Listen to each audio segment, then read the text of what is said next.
The digital ID provides government the ability to track, analyze, predict, and control a person's private activities. It is the antithesis of individual freedom and will not require an implantable chip, as many have feared for decades. Evidence clearly shows that biometrics, such as fingerprints and facial scans, will do the job much more efficiently. And the aftermath of the COVID lockdown shows us how it will be deployed. During the COVID era, government said that masks were recommended, while private companies said, no mask, no entry. And the public overwhelmingly complied, but not with an overreaching government. They complied with the grocery store to buy food, the airlines to travel, and their own banks to access money. Looking back, it is quite clear the COVID lockdowns provided an opportunity to beta test digital ID compliance through private company mandates and helped normalize the use of QR scans and facial pics for entry into private businesses. And it proved to be a success. Now we are seeing the same techniques being used with the rollout of the digital ID. The gold standard for biometric regulation was written in 2008 as the Illinois Biometric Information Privacy Act and is being replicated all over the United States. It mandates that private entities obtain written consent before collecting biometrics, disclose their policies, and destroy data after a set period. And most importantly, it exempts government entities entirely, allowing state and federal government to collect and utilize biometric data while passing the liability to private corporations. These laws have been met with over 1,000 class action lawsuits since 2015, which resulted in the standardization of consent prompts in apps and services, such as Affirm's biometric consent, which now states, by clicking accept or proceeding, you consent to collection of biometric data. Click a button and you're in the new system. If government were to mandate the digital ID, it would predictably ignite mass protest. We can see this happening today in the UK. The United States will avoid this by utilizing the private sector in what appears to be voluntary action. The FBI's Clearview AI has harvested over 30 billion faces from social media. And because Clearview is technically a private company, the FBI has access to all this without the need for asking. In over 43 states, the Department of Motor Vehicles have sold driver's license photos to private firms who resold to local police for facial recognition. The government doesn't need to mandate biometric ID, which would most likely be considered a violation of American rights. And so it outsources the mandate to private companies who are legally required to get consent, while the government is free to collect and utilize this data under legal immunity. Just like the COVID era, you will be free to give consent, but if you choose not to, you will have to leave the reservation and find a way to fend for yourself. Greg Reese reporting. Hello, everyone, and welcome to the Diamond Report Live. I'm glad you guys are here tonight. It is 9:04 p.m. Central Time, and it is November 16th, 2025. And we are here yet again. Going to do another Sunday night live broadcast. And let's see where the world is headed. Well, I think we know where the world is headed, don't we? Well, anyway, let's take a look at the news together. I figured we'd go through the headlines that I've pulled up, and then whatever comes up in chat, we'll take a look at that as well. Anyway, hello and welcome. Glad you guys are here again, like I said, and I wanted to just give you a quick little technical update. I've got two live streams running on two different channels, and you might notice, or you may have already noticed, that there are two different layouts on each of the channels. Hopefully that's not too confusing for people. What I did was the platform that I'm using is now offering a new layout that's optimized specifically for smartphone users. So I thought we would try that this week and just see if it's too confusing for people or what. I've noticed that the chat, for whatever reason, if you're on the smartphone layout, does not show up directly on the screen. So that must be a bug on the platform that I'm using. However, I'm sure they will get that remedied at some point. So note that if you're on the smartphone layout on YouTube, that if you're typing in chat, you're not going to see it necessarily on the main screen here with all the other folks. So just be aware of that. That is a bug in the system, nothing that I'm doing. So anyway, hello and welcome. I'm glad that you guys are here and can hopefully tune into one of the various different platforms. We're on Rumble like usual, and we're on both YouTube channels, Take It to the Lord in Prayer, and also the Diamond Disc channel on YouTube. So let's see what we've got going on here. We've got the Hal Turner radio show site pulled up. I thought I would just mention this. This is not a direct affecting Americans type of thing, but I do think it's interesting. It says Mexico descending into revolution, presidential palace surrounded, protective wall breached. That was as of yesterday at some point. As this story is posted last night, November 15th, Mexico is collapsing into political revolution and the forcible overthrow of its president. Not sure if you guys have heard about this or not. Thousands are attacking the presidential palace in Mexico City. And then he says on November 12th, he was reporting on his radio show that a metal wall was being urgently erected around the presidential palace. Tonight, that wall had been ripped apart by Mexican citizens protesting what they call the cartel president, quote unquote. Videos all over social media showing the ferocious rioting and ferocious police response to what's taking place. The crowd gathered most of this morning, meaning yesterday. By about 3 p.m. Eastern U.S. time, it started getting ugly. And then there's some video clips here that are posted from X that he's embedded here on this article. However, obviously you can find these clips all over X if you happen to be on there. It says the current president, Claudia Sheinbaum, came to power in June 2024 after 37 other candidates were killed. Yeah, that's what happens in Mexico. The crowd around the presidential palace breached the new metal wall and headed directly toward the palace. Mexico City informal organizers set the Angel of Independence monument as the starting point for a march to the Zocalo, the capital's central square. Posts on X associated with the movement have called for participation mainly in protest over insecurity following the killing of Urupan Mayor Carlos Manzo. Mexico's government, however, says the march is not spontaneous. Officials claim it's being driven by political operatives and supported by alleged external funding. The CIA, do you suppose? Surely not. Anyway, there's quite a few video clips embedded here in this article. If you guys want to have a look at that, that is on Hal's website, halturnerradioshow.com. And one more from this site. I just thought I would mention this. This is something that came up a couple of days ago now here on his radio show, and I just thought it was interesting because this is what it's come to in Ukraine. Ukrainians are told to burn chicken manure to heat homes as electric and heat will be out for the winter. Russia will be continuing the war. Rubio says nothing left to sanction. That's true, and that didn't work. Russia has done what they needed to do. Ukrainian situation is falling apart rather quickly, and for the first time, Secretary Rubio, confirms that Russia is demanding the surrender of the Donbass to end the conflict. We can only judge by what we see. They've clearly stated that they want all of the Donetsk, and of course the Ukrainians won't agree to that. So yes, that's the conclusion we have to draw, Rubio said. And then in the video clip below, it says there's not a lot left to sanction. I don't know more what we can do. I mean, we're running out of things to sanction.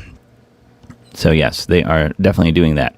Earlier this week, Russian President Putin explicitly delineated Russian conditions for a broad, sustainable, permanent peace accord. No temporary ceasefires, no European peacekeepers, no NATO or Nazis in Ukraine, and recognition of Crimea and Luhansk and Donetsk, Zaporizhia and Kherson as permanent Russian territory.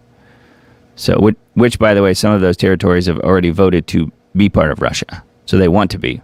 So anyway, very interesting things unfolding there. Yes, they're literally saying to burn chicken shiite to stay warm in the winter. How would you like it if your government told you that? Lovely, huh? Just goes to show you what things are like over in the old Ukraine. This was a big story this week, and we'll look at a little bit of this later, but Tucker Carlson's expose on Thomas Crooks, and then immediately, pretty much, FBI Director Patel says that the Trump rally shooter, Thomas Crooks, acted alone, which is what he'd been saying since that interview he did with Dan Bongino a few months ago. The same day that Tucker Carlson told America that more than the FBI has about Donald Trump's alleged and attempted assassination, Thomas Crooks, FBI Director Kash Patel, announced that Crooks had acted alone in planning and conducting the attack.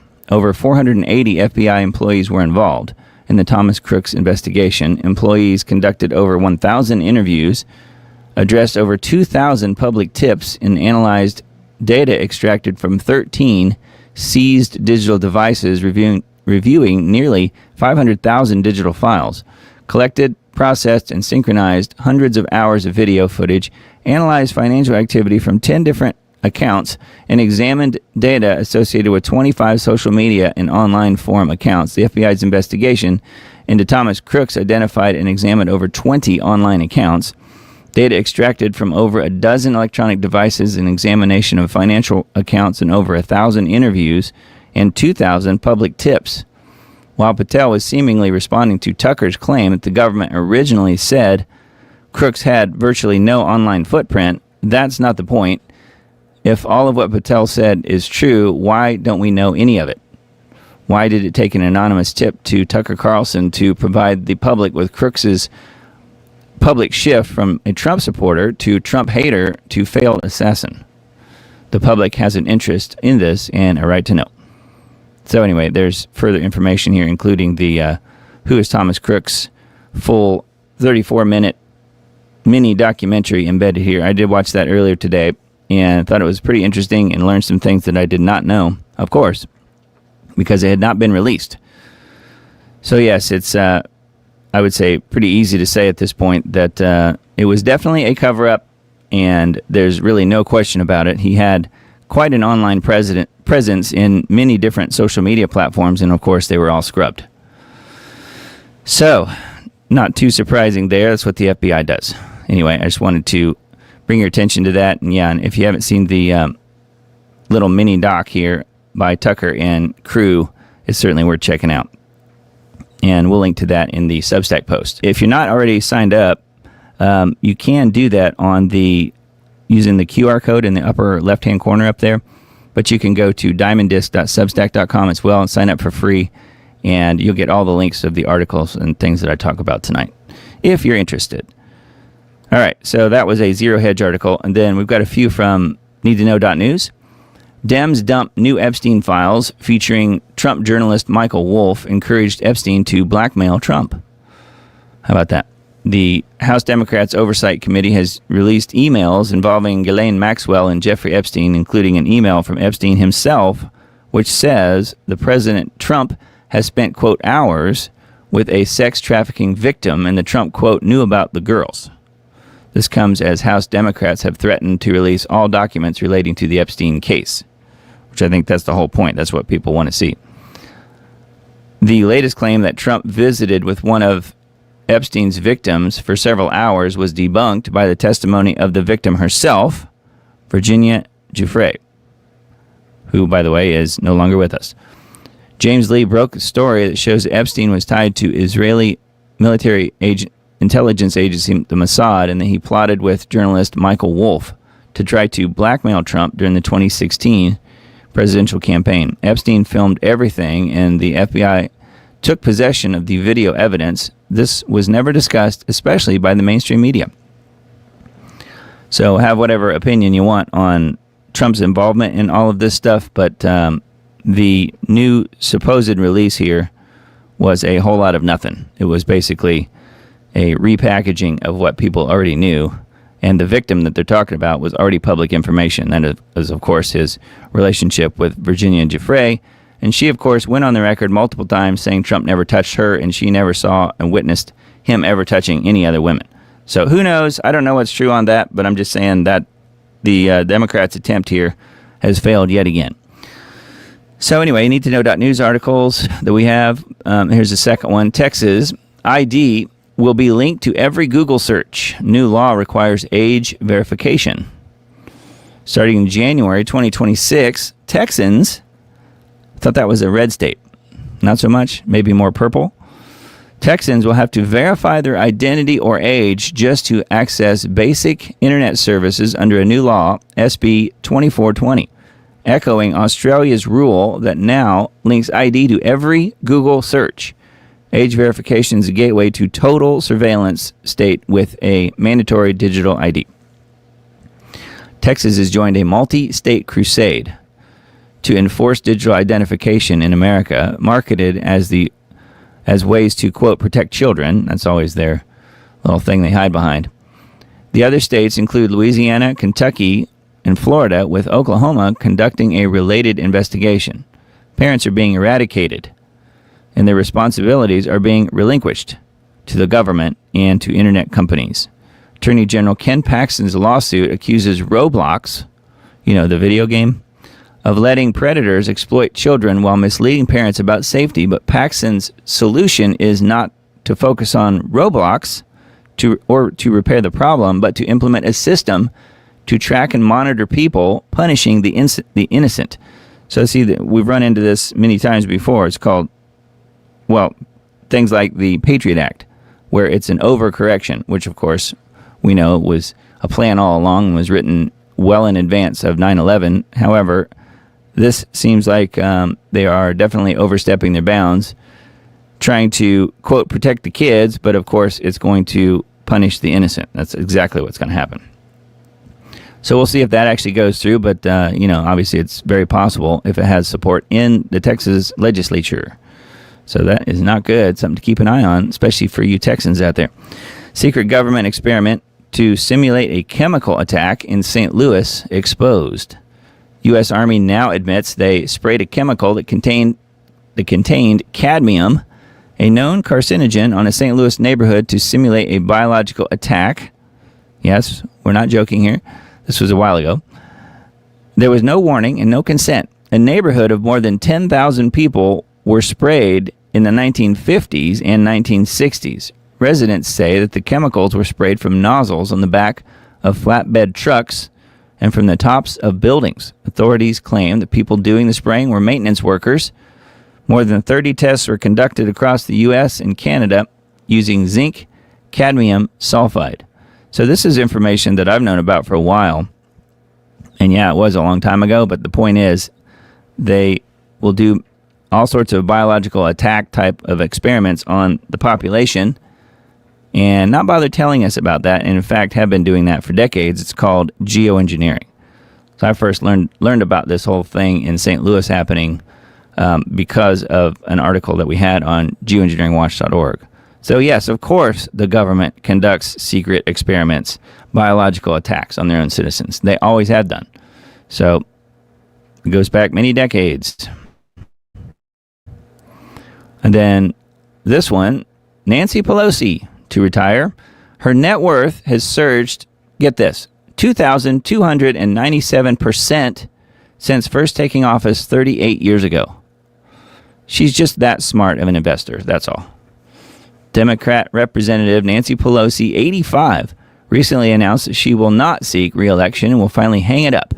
After decades in Congress, her wealth has grown a staggering 2,297% during her 38 years in Congress, mostly thanks to unbelievable stock trades. Quiver Quantitative analyzed her net worth and put it in the range of $278,760,000. That's pretty good. That's a pretty good chunk of wealth for somebody who is on a just a pittance from the federal government each year. She's just that smart of an investor, I guess. Pelosi's back in the news regarding her role in January 6th as the Blaze has named a Capitol Police officer as a 94% match for the person who planted the pipe bombs, which we mentioned all of that last week.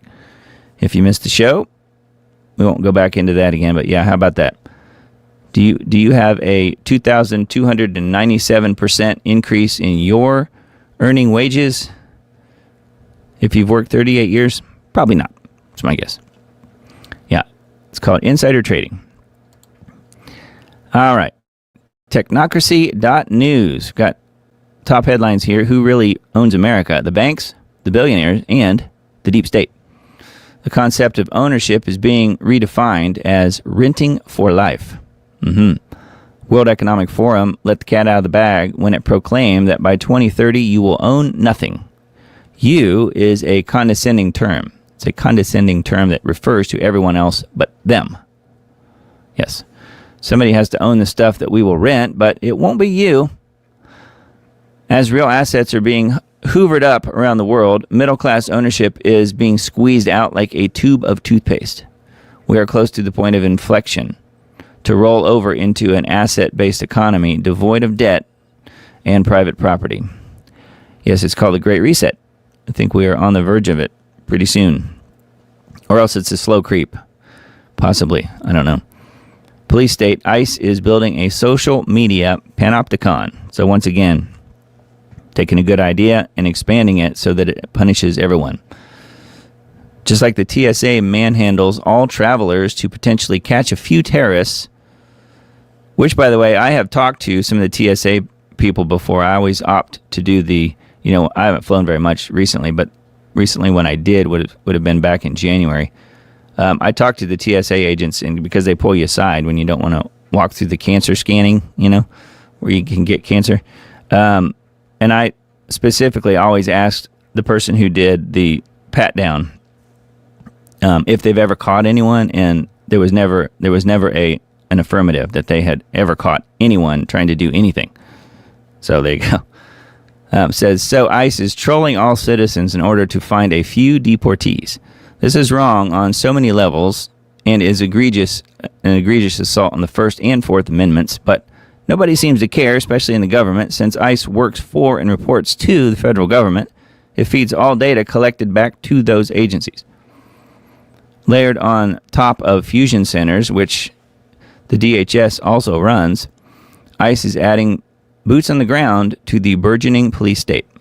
So, I can see where there's some positives in what ICE is doing. Obviously, we want to get rid of the illegals. That's first and foremost.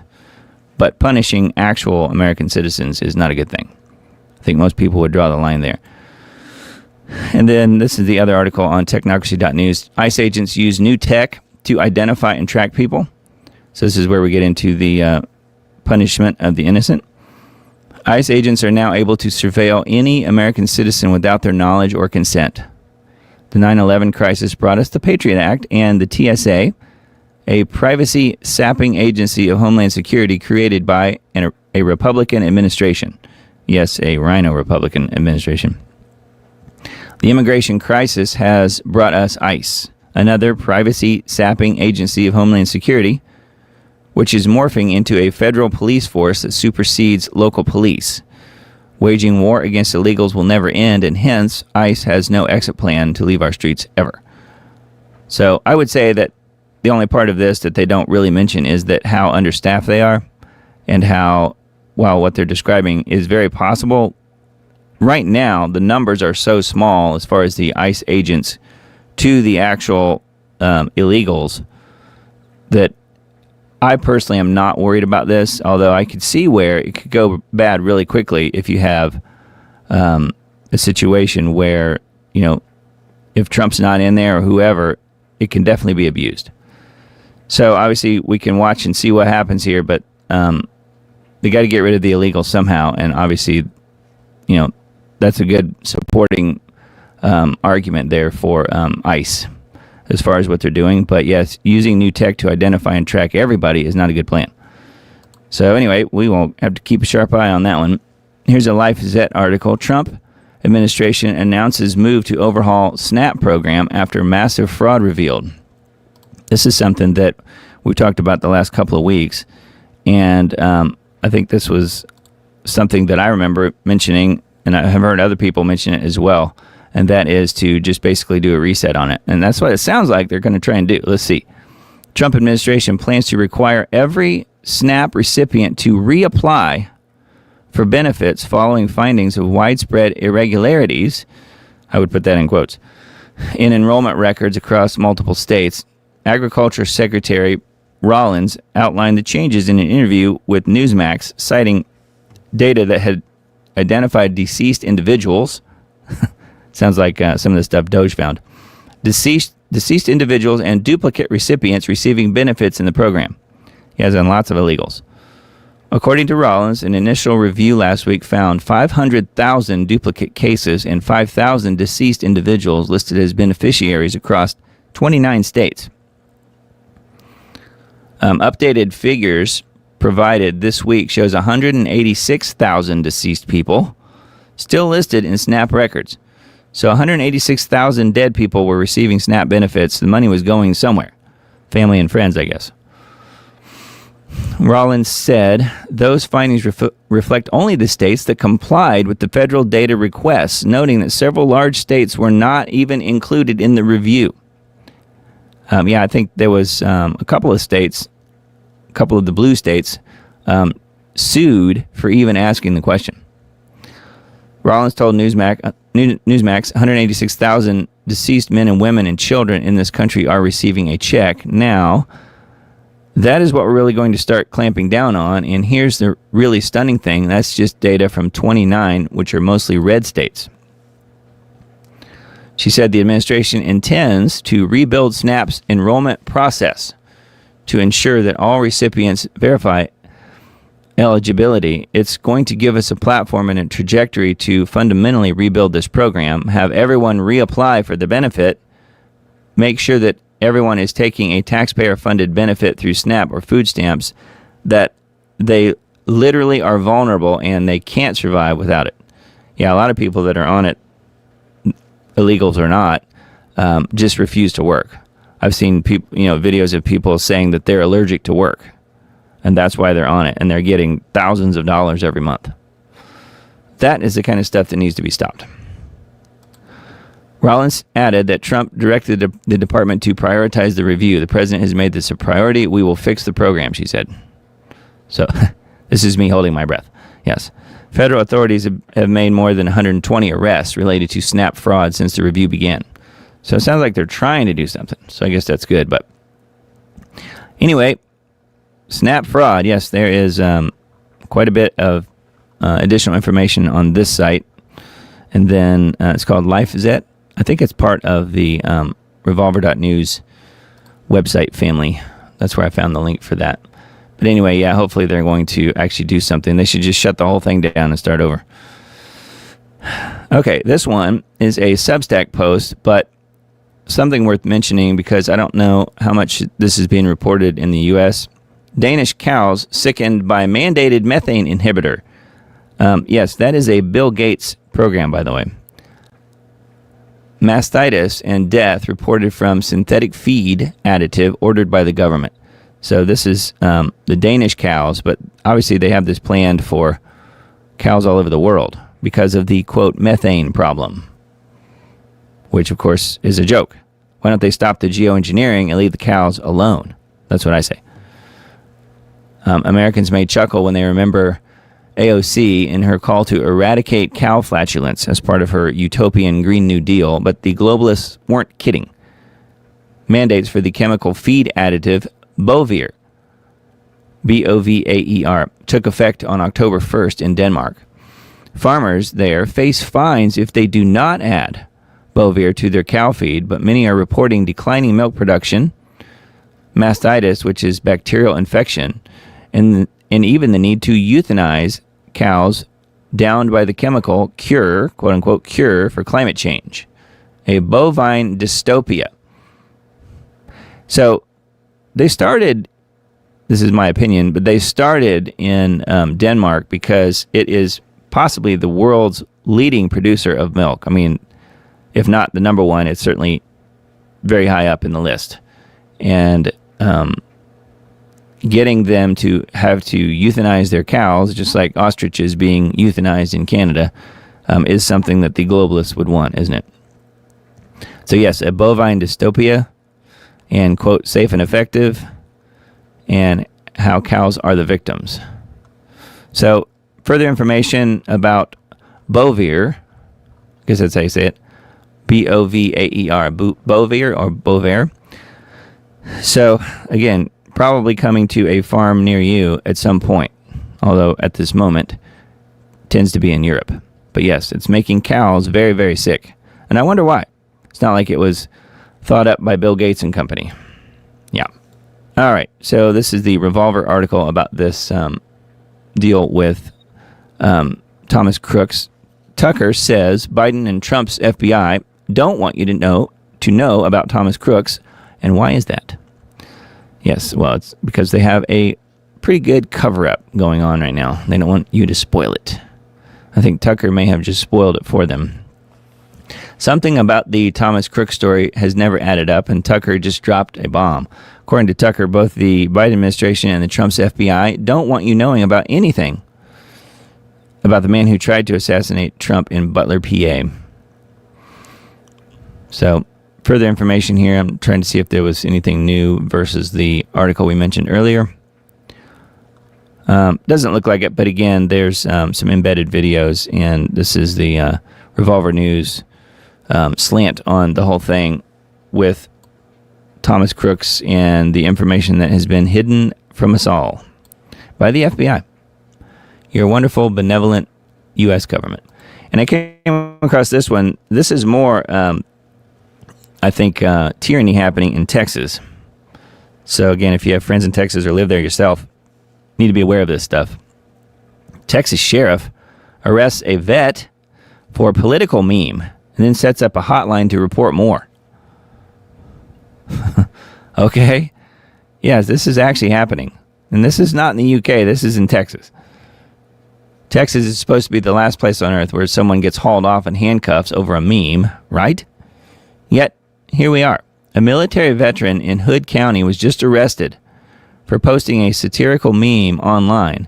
The entire thing feels like a really scary anti-American deja vu after what happened to Douglas Mackey. The Biden regime slapped a felony on him for posting a hilarious anti-Hillary meme.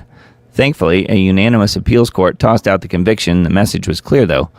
Political humor is now a criminal offense if the wrong people get embarrassed. It says, and now it's happening again, only this time not in New York City, but in deep red Texas. I would say purple Texas, because the Democrats have moved in.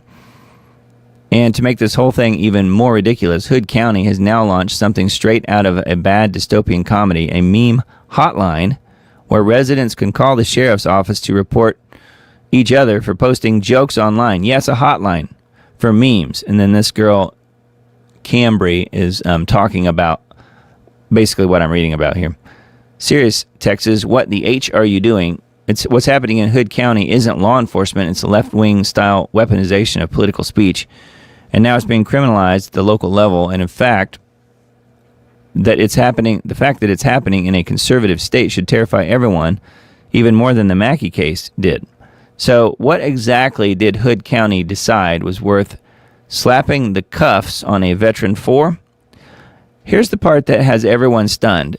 This wasn't a threat, a hack, or some elaborate scam. According to local officials, the crime, the quote crime, was a satirical meme that parodied a political activist supporting a candidate she openly can't stand. That's it. And instead of rolling their eyes and moving on like normal adults, Hood County turned it into a felony case. And here is the Dallas Express clip from the article about that. And it says, nothing in that story sounds like a felony. It barely sounds like a parking violation. This was a joke, political satire, which is the oldest form of protected speech in America. And yet, the Hood County Sheriff Deeds is acting like he just nabbed Charles Manson too. And needless to say, the internet is already memeing this turd into oblivion. So that was the purpose of this. I'm a turd. I don't like memes. So yes, he is going to become, if he's not already, he's going to become very famous on X at least. There he is there. Sheriff Deeds, Deeds. If I was in Texas, you'd probably come arrest me just for talking about it. And it says, but here's where things get even more absurd. The man that they arrested isn't some anonymous troll or online troublemaker. He's a well-known local figure and someone who runs a community news page, operates a veterans mental health center honored by the state senate, and actually participates in local politics. This wasn't some random burner account posting chaos for fun. It was a respected veteran involved in civic life, which makes Hood County's response look even more like pure political retaliation. So anyway, further information here about all of that. The turd sheriff here. But, again, if you're in Texas, watch out, because they're working on your speech there. They're trying to get rid of it as fast as possible. So I just wanted to bring that one up. I thought that was certainly worth mentioning to you guys. Okay, came across this one. Kind of shifting gears a little bit here. Zelensky, his associate at the crux of the Ukrainian corruption case, has said to have fled to Israel. Legal proceedings expected to take place in absentia against entertainment tycoon Timur Mindich, who is accused of masterminding $100 million embezzlement plot at state companies. Before the revelation of a multi-million-dollar embezzlement and kickbacks scandal involving Ukraine's state nuclear energy company brought his name to the forefront, Timur Mindich was a shadowy presence, navigating deals and moving behind the scenes with unseen influence, known to many yet rarely spoken of. Mindich has reportedly fled to Israel amid a probe of his growing influence within the country's lucrative industries, and fears that his access was facilitated by his ties to President Zelensky. The webpage isn't cooperating here. The two were once business partners, and Mindich's influence had expanded since Zelensky was elected in 2019. So, fleeing to Israel, are you surprised? I'm certainly not. Anyway, yeah.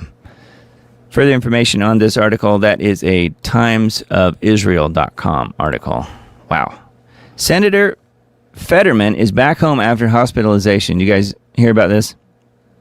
See you back in D.C., he says. So Fetterman, at first, a lot of the Republican people were making fun of him because, to some degree, just because, he's a big oaf in a sweatshirt, and shorts, and didn't really seem like he was too with it, mostly because of the stroke that he had suffered years before or whatever. Well, he kind of got smarter as he went along and became more normal. And that was not something that the left is really too into. And in fact, what happened to him recently was pretty amazing. Senator Fetterman says he's returned home to his family in Pennsylvania after being hospitalized due to what his office said was a ventricular fibrillation flare-up that caused him to feel lightheaded and then fall during an early morning walk on Thursday.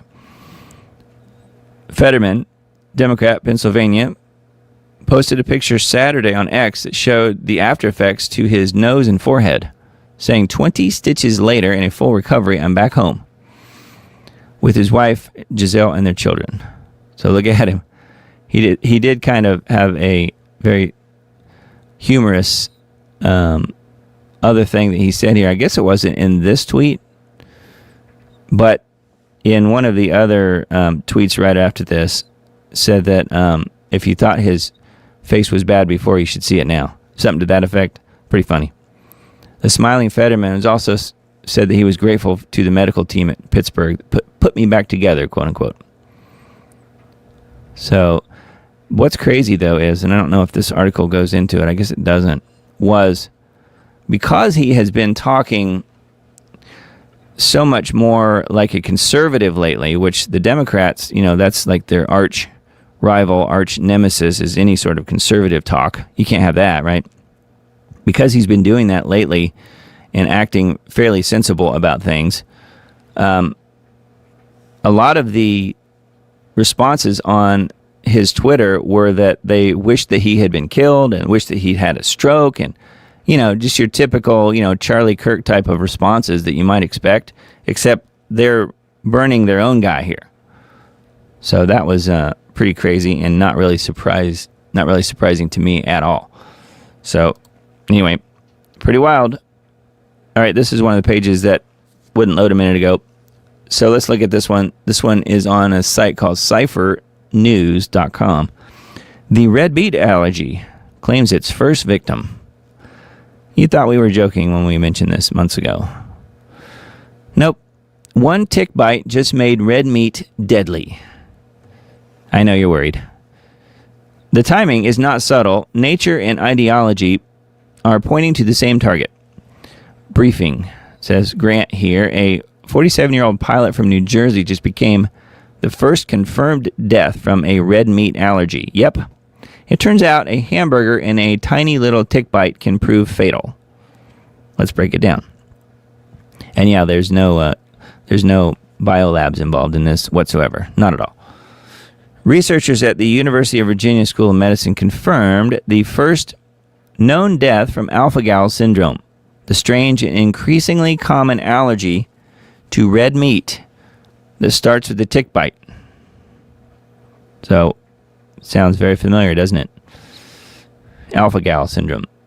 The victim, who had no underlying conditions and no history of severe reactions, died after 2 severe reactions triggered hours after eating beef.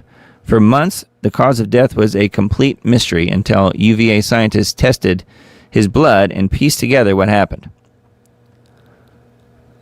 So anyway, this is a blurb about his background.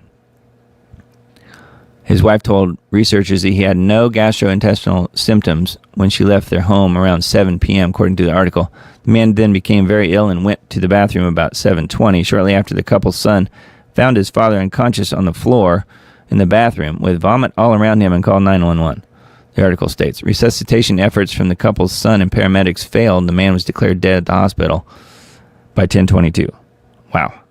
So just 3 hours later. What's pretty alarming is that this syndrome has been rising for years across the eastern and southern United States.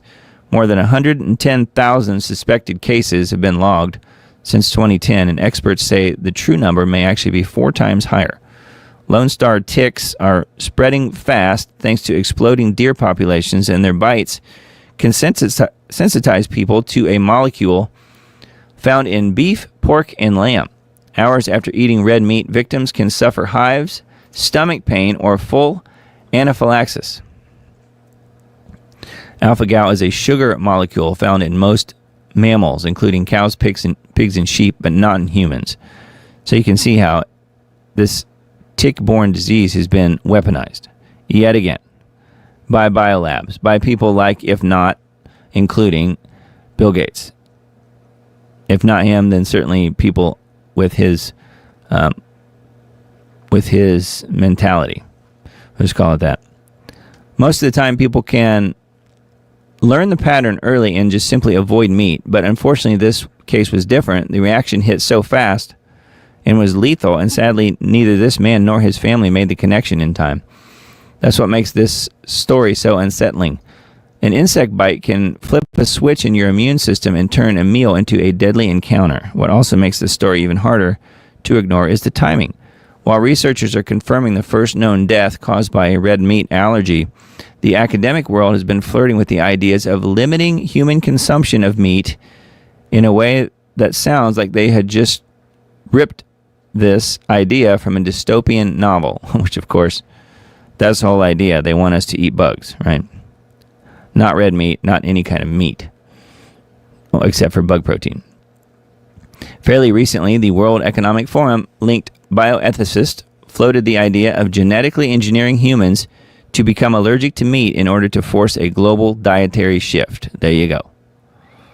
Here's a embedded tweet about this. WEF bioethicist wants to genetically modify humans so they become allergic to meat. And lo and behold, the actual genetically modified reaction is already out there and being spread. Yes, dine at your own risk. So there you go. Another good reason to enjoy that hamburger, I suppose. It might be your last one. Wow.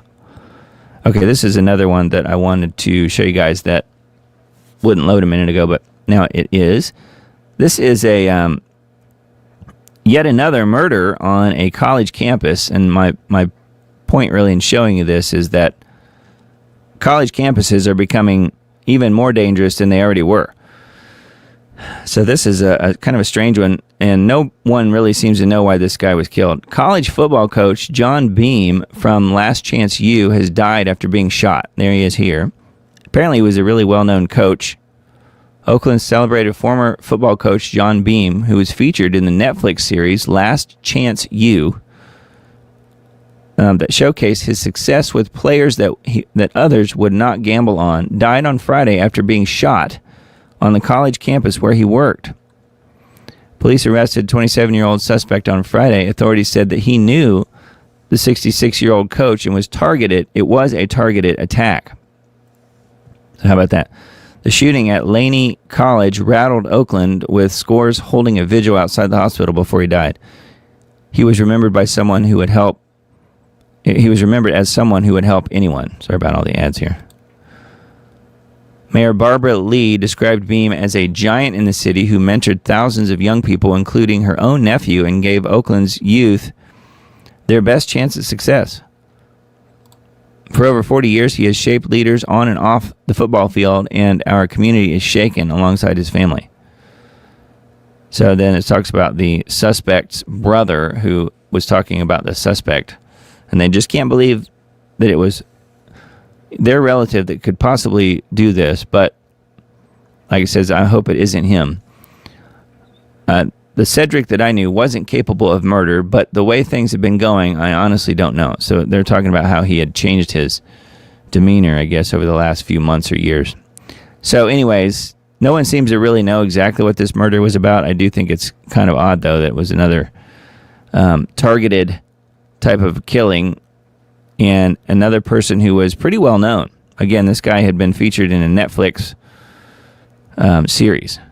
So interesting to hear that happened, and makes me wonder, if this was a political hit of some sort, or if it was something more personal somehow. I don't know. Anyway, very odd. All right, let's move on here. We've got a couple of articles from DW.com. We mentioned this last week with the whole COP30 thing that was happening. And so this is a little bit more of a follow-up with that. This is something that people have been talking about a lot, and you may have heard about this. So I thought it was interesting just because of how DW.com, how they approached this, and basically calling it misinformation. Fact check: was rainforest cut down for a highway to COP30? So it's important here. They're trying to make this sound like that's not at all what happened, but it is interesting how the article is worded. It's a viral claim with millions of views. Brazil allegedly chopped down trees in the Amazon rainforest to build a highway to the COP30 climate conference. As DW can show, the claim is misleading. So they're saying it's misleading, and yet here's a picture of it right here. Now, watch how they twist the story here.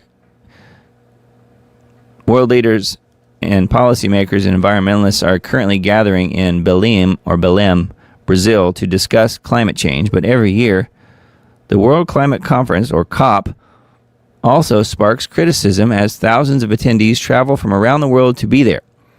No kidding. They do so on private jets, pretty much all of them. At this year's event dubbed COP30, one criticism in particular went viral on social media. The claim says Amazon rainforest was felled to build a highway for the COP30. See, there it is right there.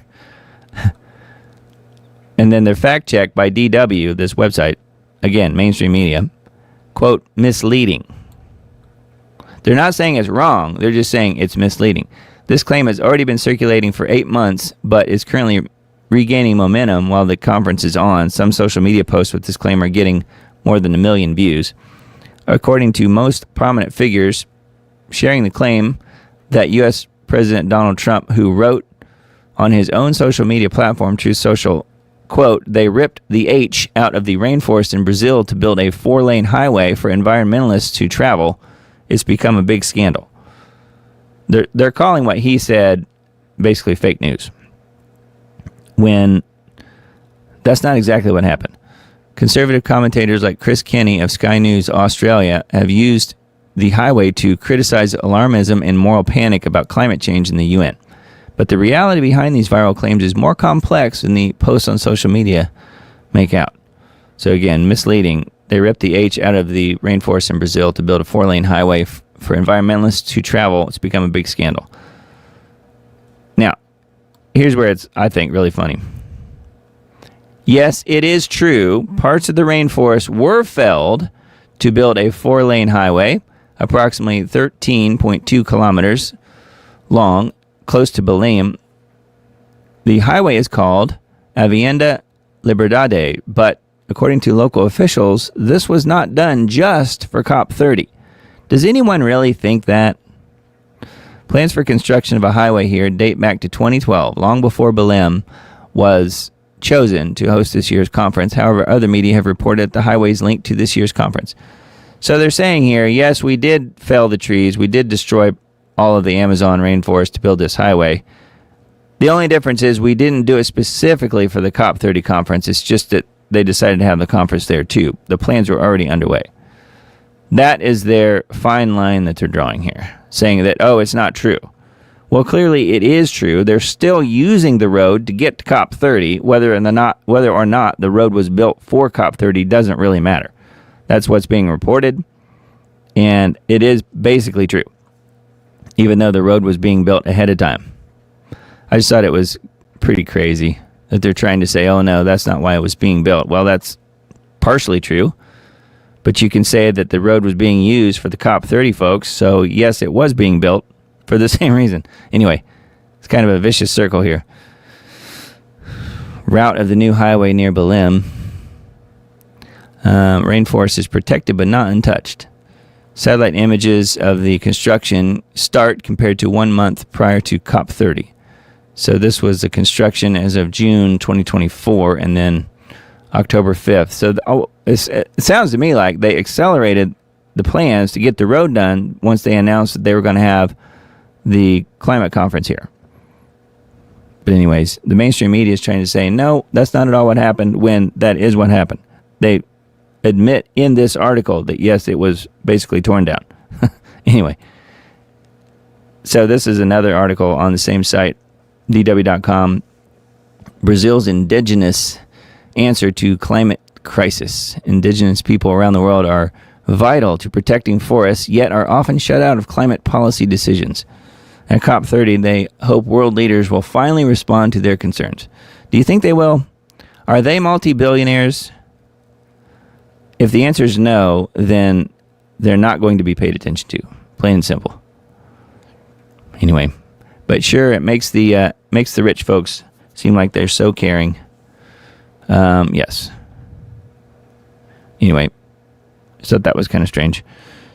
So further information on this DW.com article, and again, we'll link to these in the Substack post that I send out on Tuesday or maybe Wednesday this week. It just depends on when I can get to it.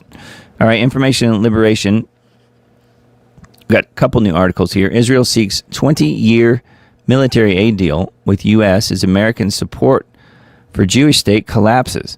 Israel is working to secure a 20-year military aid deal from the U.S. now that Americans support for the Jewish state has collapsed, according to a report from Axios. Yes, they want the 20-year military aid deal so that they will keep the money flowing in and never have to keep, coming back and begging for it. Hollywood producer buys Israeli NSO spyware maker, hires David Friedman to sell hacking tools to the U.S. Hollywood producer Robert Simmons has purchased the Israeli spyware maker NSO Group to bring it under American control and hired Trump's former ambassador to Israel, David Friedman, to lobby the president to remove sanctions on the firm so that they can sell their hacking tools to U.S. law enforcement. Isn't that lovely? They just keep it all in the family, don't they?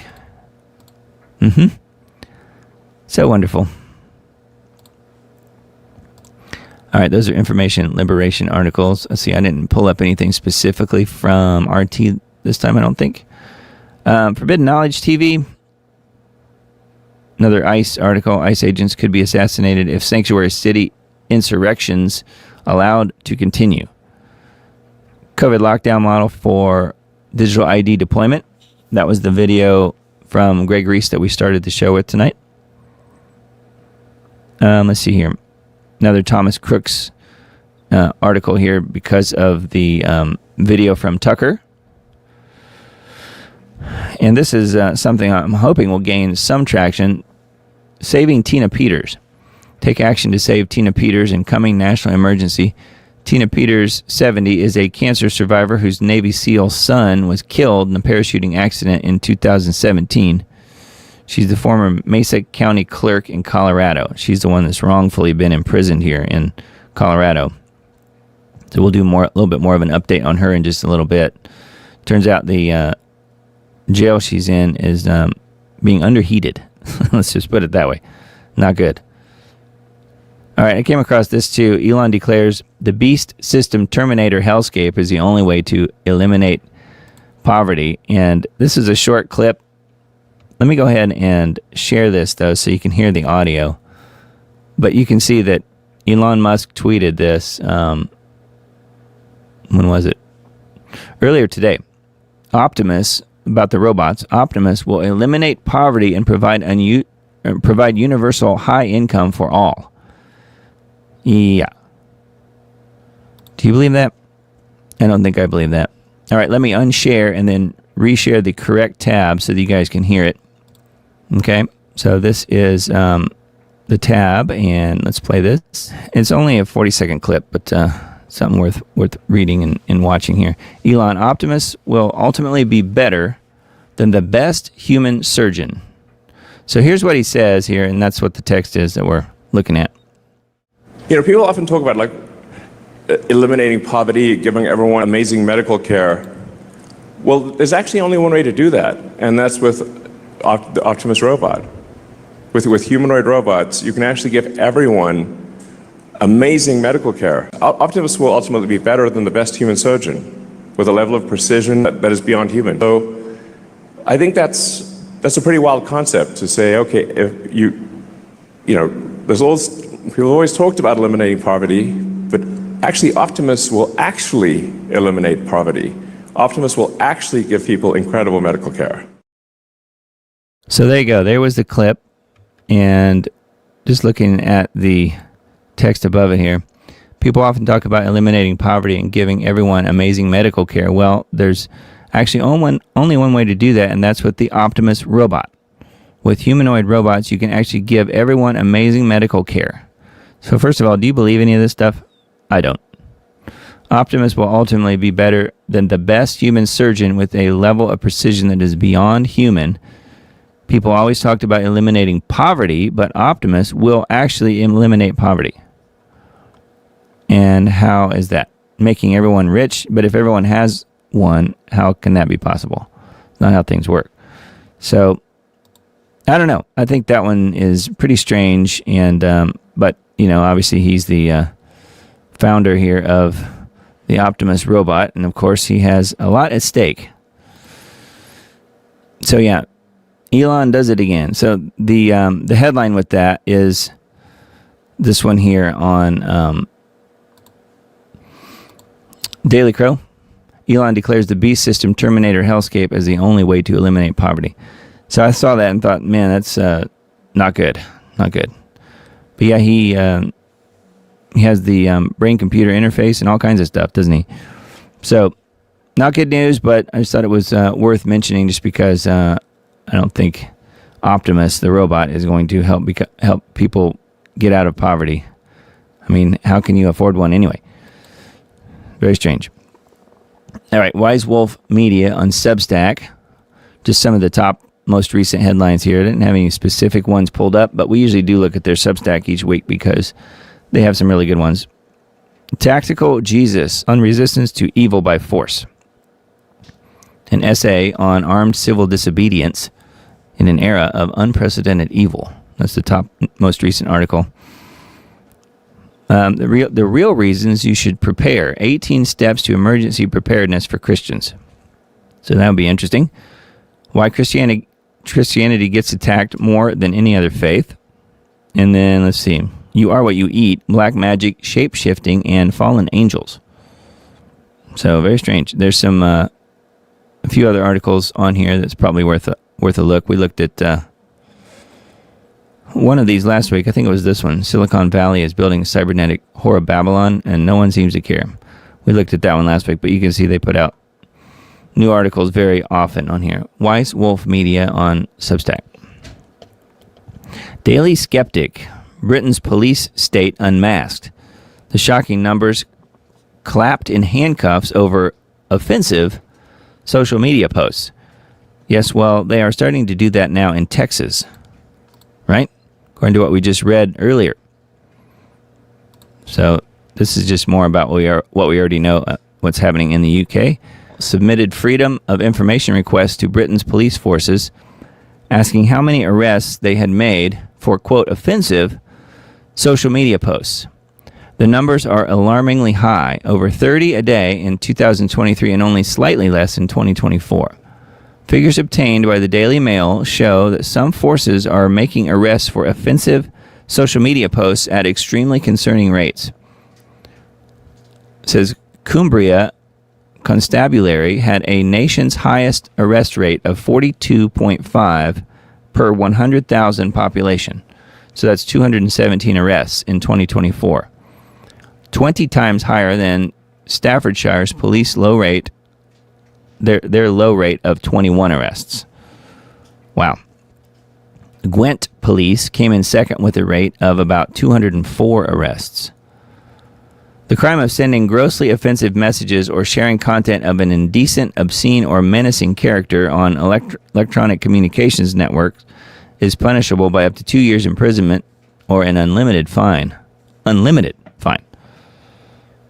But thousands of people have been detained and questioned for sending messages that simply cause annoyance or inconvenience or anxiety to others. Yeah, like criticizing the Muslim influx, for instance. You can't do that. So anyway, that is a little bit of what's happening in the UK over there. And again, they're trying to bring it here. And who is it in charge in the UK? King Charles III. His Majesty, quote unquote. All right, that's a Daily Skeptic article. And then Slay News. This one I thought was something I wanted to bring attention to folks in Canada. Canadians forced into choosing euthanasia after being denied treatments. Something that we've talked about before on this show. Canada's spiraling euthanasia system is once again under fire as heartbreaking new accounts reveal that a surging number of patients are being forced into choosing the government's assisted suicide death program after being denied actual medical care under the nation's collapsing socialized healthcare model. An alarming number of Canadians are reporting that they have no other choice but to agree to be euthanized by the government despite the supposed availability of treatments for their condition.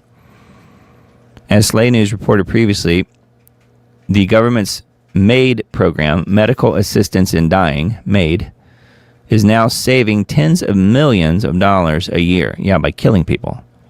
In 2024, the government saved over $136 million by euthanizing patients instead of treating them. That also sounds like a Bill Gates program, doesn't it? Not to blame everything on him, but it's that same mentality. And then it talks about some of the most recent cases here of what's happened in Canada. So, more specifics. So, wow. Not good news, but again, they want to bring that to everywhere. And again, who is in control of Canada? Who's the head of the Commonwealth? That would be King Charles III, the soon-to-be Antichrist. So again, this stuff's all connected. All right, WNG.org from a section called The Sift. Butler, Pennsylvania Trump shooter acted alone, the FBI confirms. They don't confirm it, that's just what they're saying. That's a big difference. 20-year-old gunman who fired at Trump while he was speaking at Butler was a lone wolf actor with no outside help, FBI Director Kash Patel emphasized on Friday. Yeah, as soon as the whole story had broke with Tucker. So this guy is bad news, and I remember calling him out when he was first instated. He was first made the director of the FBI, saying that he clearly lied under oath. He lied specifically about pretending. He pretended that he had no idea who Stu Peters was when he'd been on his show at least 8 times. And he lied under oath. And because of that, it seemed to me like even though he got in, he took the position, he was let in as the FBI director. Because of that, they probably have a lot of dirt on the guy. And I think that's what's going on here. Perhaps the same with Dan Bongino. I don't know, but I would say Kash Patel for sure. They must have a lot of dirt on the guy to be able to force him to say and do anything that he's told to say and do by the deep state. So clearly a bad apple for sure. LeoHoman.com. Christian traditions being pinched between a hostile growing Islamic population and a hostile leftist secularism. If you want to see the future of America, just look at Germany. The situation in Germany this Christmas should be a wake-up call to every American city that has a growing Muslim population, along with Democrats in control of its governing apparatus. So anyway, that is a sort of a teaser, I guess, a little bit on LeoHoman.com. Probably on his Substack as well. I didn't check, but I have a couple other articles pulled up from his Substack, leohoman.substack.com. Apple launches new digital ID to help you breeze through 250 TSA checkpoints faster and more securely than ever before. Isn't that handy? Lovely and benevolent Apple. Digital enslavement is always about making things faster, safer, and more convenient, and more efficient. Technocrats love for us to sign up voluntarily for their domination of our lives. They do love that. Yep. Apple's rolled out its new digital ID, which allows users to make an ID in the Apple Wallet app on their iPhone or Apple Watch using information from their U.S. passport, along with a series of facial scans. With the launch of digital ID, that's a real unique name, huh? With the launch of digital ID, we're excited to expand the ways user can store and present their identity, all with the security and privacy built into iPhone and Apple Watch. Jennifer Bailey, Apple Pay and Apple Wallet Vice President, said. So yes, the security and privacy built into an iPhone and Apple Watch. So what she means there is only Apple and the U.S. government and China will have access to all of your information. So you should feel nice and safe. You think I'm kidding. I'm not. Anyway, further information here about the new digital ID brought to you by Apple. How long until it's mandatory? That's what I want to know. Anyway, it's being rolled out. Trump's designs on Venezuela epitomize everything that's wrong with what America has become under neocon domination. Short-sighted, arrogant, and desperate for a win, Trump seems ready to risk fracturing his base and exposing America to another failed nation-building adventure while ignoring problems here at home. Yeah, if the reports we're getting are true, the Trump administration is reportedly getting close to launching another costly U.S. regime change adventure in a foreign country. Costly for us, that is, but lucrative for the oligarchs.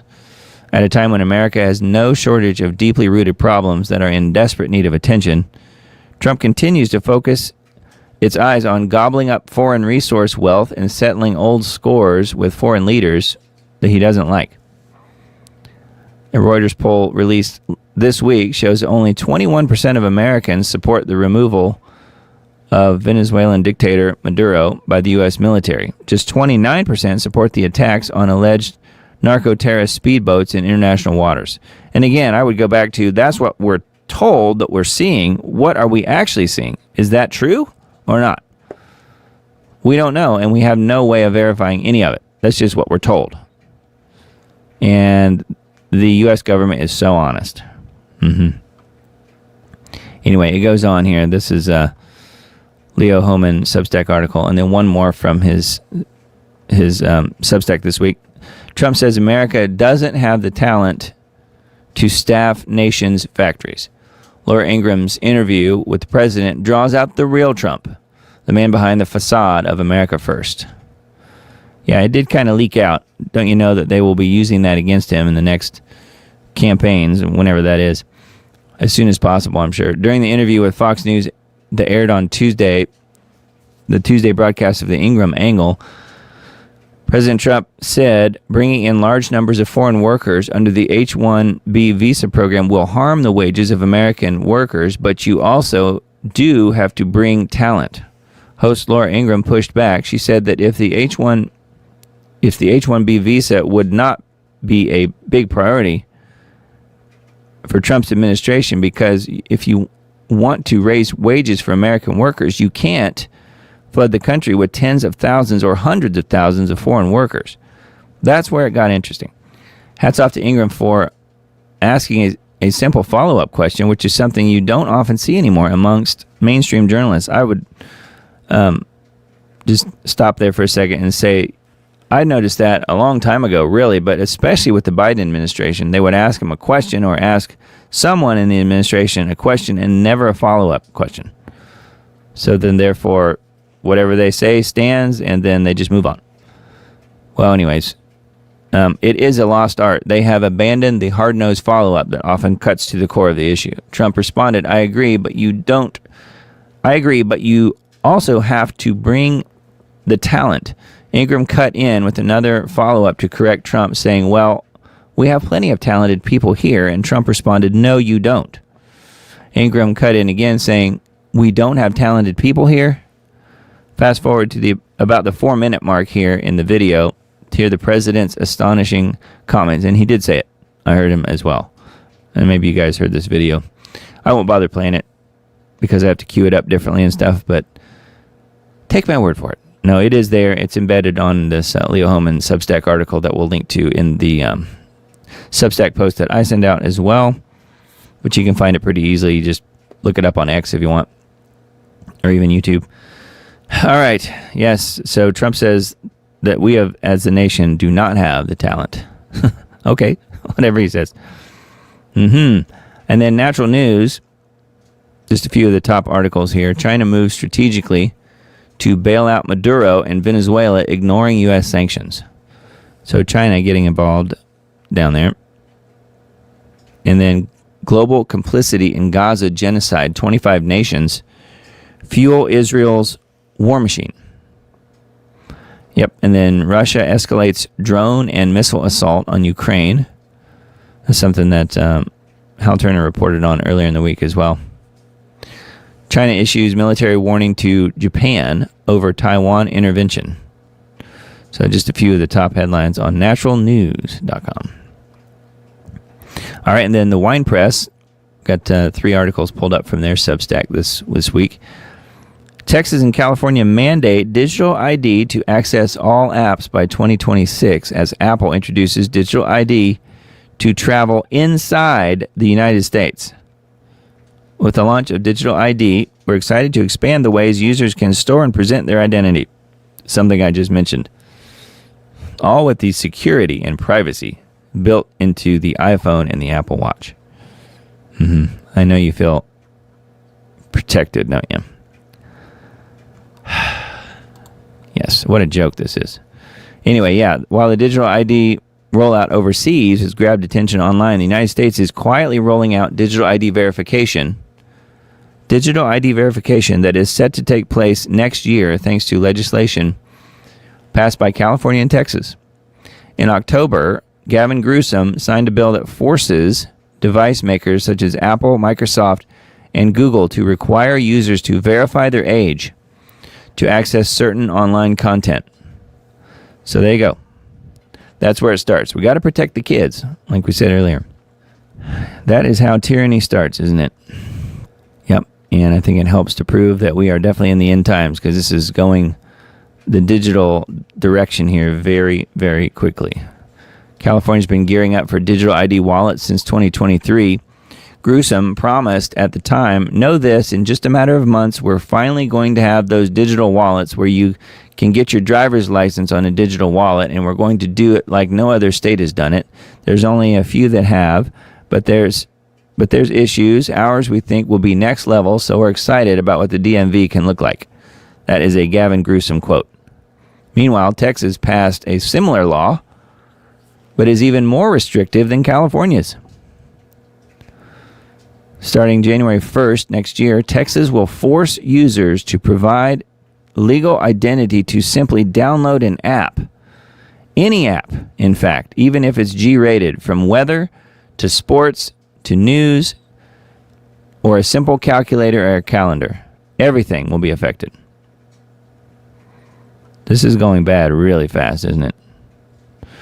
Looking to see if there's any other information that we didn't already mention. There's a few other details here. But yeah, people will be cheering for this because, hey, it's going to protect the kids, after all. Let's give up all of our rights. So there's some pretty good different little diagrams here showing how things are, like flowcharts showing how things might work. Japan also began allowing residents to store their IDs on Apple devices in 2024. As dangerous as this is, it's not the final iteration of what the ruling elite class wants. Eventually, everything will be merged together as one. Banking, medical, social media, and messaging, biometrics, and other important documentation. Nevertheless, this is not a good sign of things to come. Yeah. So it is getting bad really quickly. So Texas and California are leading the charge, and all the other states will follow at some point. Probably relatively soon, I would imagine. Anyway, that is on WinePress, on their Substack. Thought this was interesting. We just had Veterans Day a few days ago. It was, what was that, Tuesday? Last week? Well, a British World War II veteran breaks down on national television.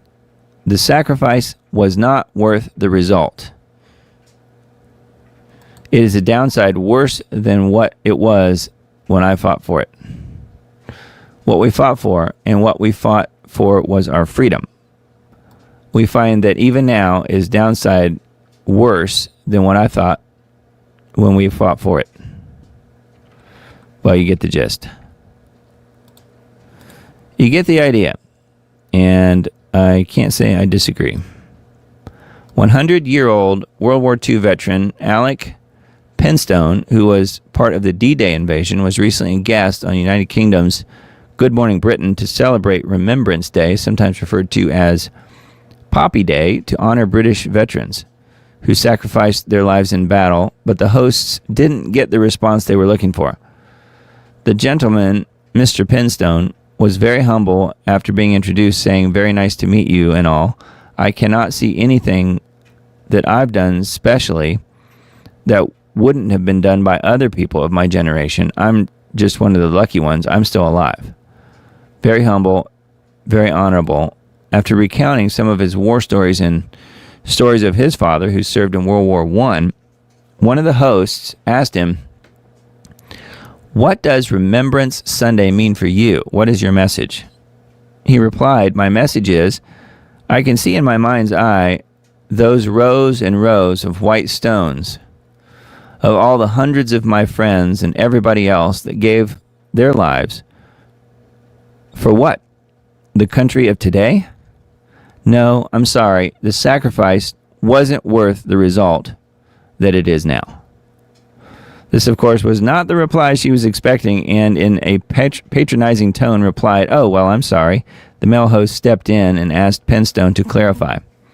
The World War II vet sadly replied, "What we fought for, and what we fought for was our freedom. We find that even now is downside worse than what it was when I fought for it." The reporters tried to patronize him some more, and then, as to race past his sobering remarks, the host of the D-Day Darlings for the British Armed Forces presented him with a CD with songs on it that he might like. So here's the video clip if you want to watch it. So I don't think they got exactly what they were hoping to get, saying how wonderful people are and how wonderful the world is these days. I think he's right, don't you? Yeah, anyway, and this one, the penny apparently is being stopped, being shut down. Cash tax. U.S. officially mints its final penny as stores will no longer accept pennies starting in 2026 in a move to digital currency. As we continue to improve efficiency across the government and deliver on President Trump's promises, this milestone will save American taxpayers upwards of $56 million per year, said Secretary Bessent. Yeah, well, it's costing us our freedom, though. I'd rather have the pennies, wouldn't you?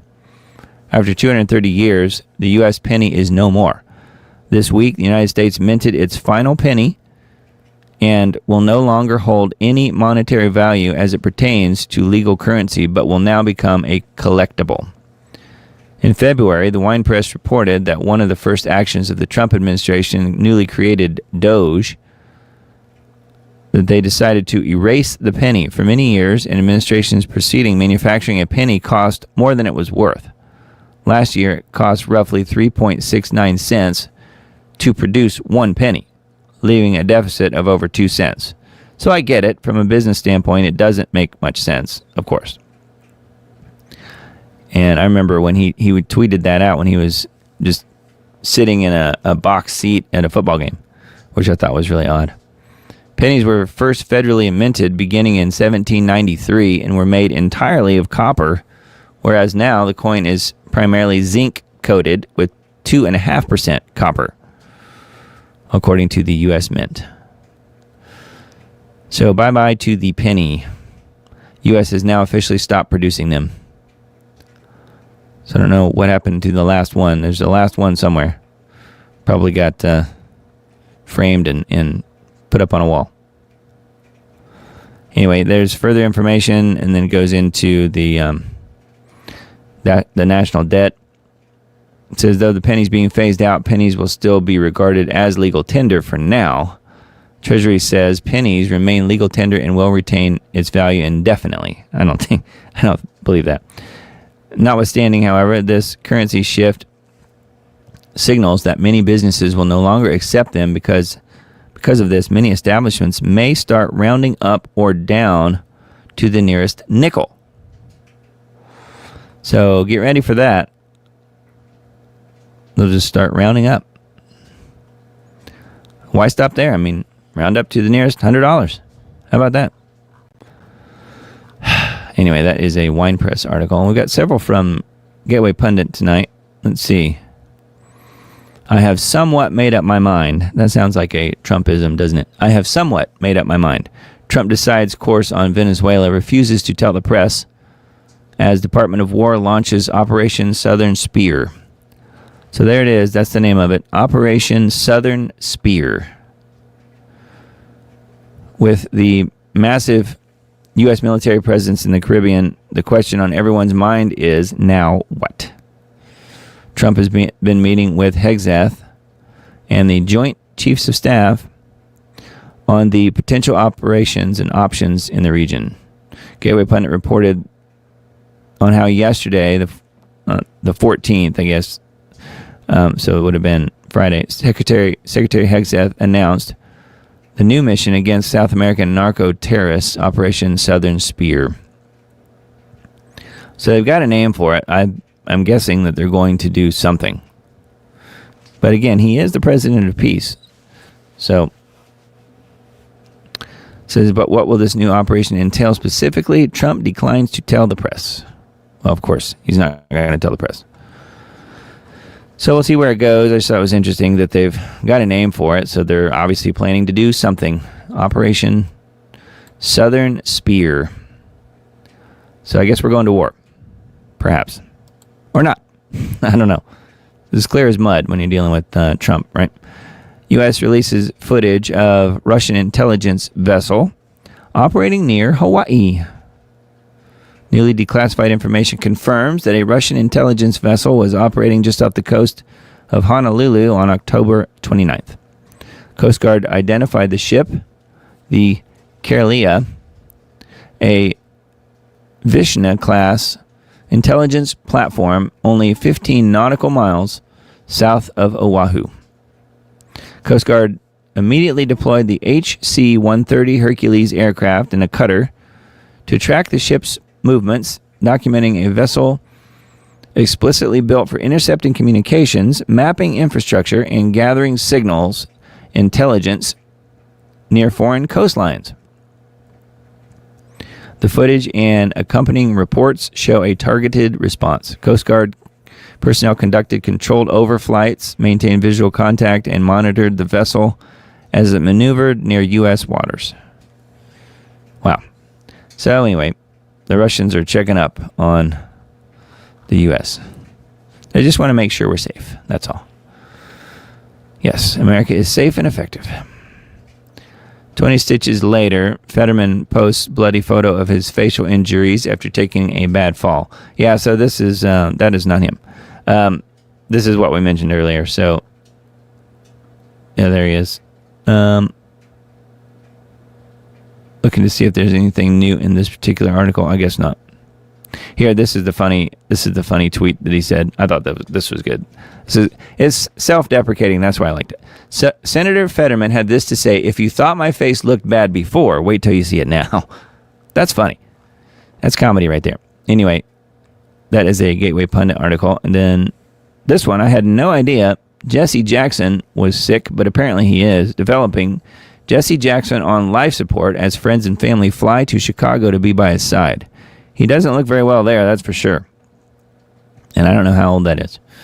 Reverend Jesse Jackson is on life support as his friends and family fly to Chicago to be with him. Last week it was reported that Jackson, 84, was admitted to Northwestern Memorial Hospital after he was diagnosed with a rare brain disorder. Wow. 2017, Jackson announced he had Parkinson's disease. Okay. Reverend Jackson was admitted to the hospital today, is currently under observation. He's been managing his neurodegenerative condition for more than a decade. Wow. So he has Parkinson's officially. He's rapidly declining, this says.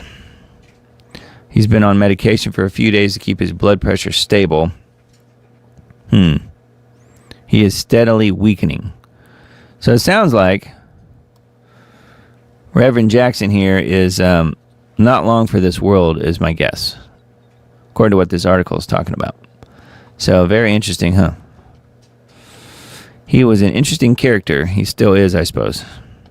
All right, and then this one, Gateway Pundit, drag queen bingo at University of Utah.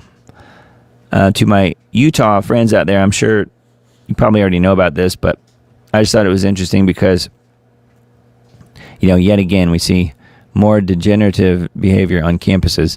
In the latest university-promoted degenerative behavior, Campus Reform is reporting that the University of Utah's Union Programming Council recently hosted a campus drag queen bingo fundraiser. Isn't that lovely? The bingo event took place on November 6th and was posted on Instagram. Drag queens and students at the events. There you go. Looks a lot like bingo, I guess. And it's how I imagine bingo to be. My guess is there's probably no bingo involved. So anyway, that's what they're doing in Utah. Not really a surprise, is it? And then, let's see. Another United flight makes emergency landing in St. Louis due to a bomb threat. So this time the plane didn't crash. It was a bomb threat that made the plane make an emergency landing. United Airlines flight traveling from Dallas to Chicago was forced to do an emergency landing Sunday morning after a passenger allegedly claimed his wife's luggage contained a bomb. So he had to put it in the wife's luggage, not in his own. United Flight 380 landed at Lambert, St. Louis International Airport around 8:40 after a bomb threat was reported midair. That was this morning. Male passenger responsible for the claim was immediately taken into custody. I should hope. What about the wife? Sources say the man said that there was a bomb in his wife's luggage, triggering a full-scale emergency response. Airport director confirmed the passengers were evacuated and held in the concourse, while bomb and arson teams methodically swept the aircraft. Thankfully, no injuries were reported. So anyway, bomb threats in domestic flights. So, the fun never stops, does it? So yeah, another plane story. Have to have one of those every week. Fast food chain Wendy's is set to close hundreds of locations across the U.S. in 2026 due to a decline in sales. And that's usually what does it. And yes, it's the wonderful economy, right? Although President Trump has been making efforts to improve the U.S. economy, inflation and bad economics from the previous 4 years have taken a toll on numerous sectors of the economy. Steady rise in prices due to inflation has made it more difficult for the average American to afford fast food. In the past, it was a cheap source of food for families to pick up when they did not have time to prepare a meal. Now it has become more of a luxury item for consumers. As a result, fast food companies are experiencing a decline in sales, which is impacting their bottom line. Yes, of course, because people don't have the money to spend. Anyway, Wendy's announced earlier this week that the company plans to close hundreds of their U.S. locations in 2026 in an effort to maximize its resources. Yeah, so what it said was, fast food giant Wendy's plans to close hundreds of its U.S. stores next year as part of a broader effort to revive its domestic business, which has been under pressure from slowing sales. So the CEO said that a mid-single-digit percentage of its 6,011 restaurants are expected to close. So a mid-single-digit percentage is about 4 to 6% of the stores, which means at least 241 stores will close. So if you're a Wendy's fan and you like those Frosties, you better get them while you can, because they're going to be closing at least 240 stores across the nation. Who knows which ones yet. Anyway, that's a Gateway Pundit article. And then one more from there. D.C. Appeals Court strikes down Trump's DOT safety rules and allows immigrants to obtain commercial driver's licenses again, despite the fatal Florida truck crash. So this is a good illustrative type of article story that just proves how much the people who run the world, how much the people who run this country hate us.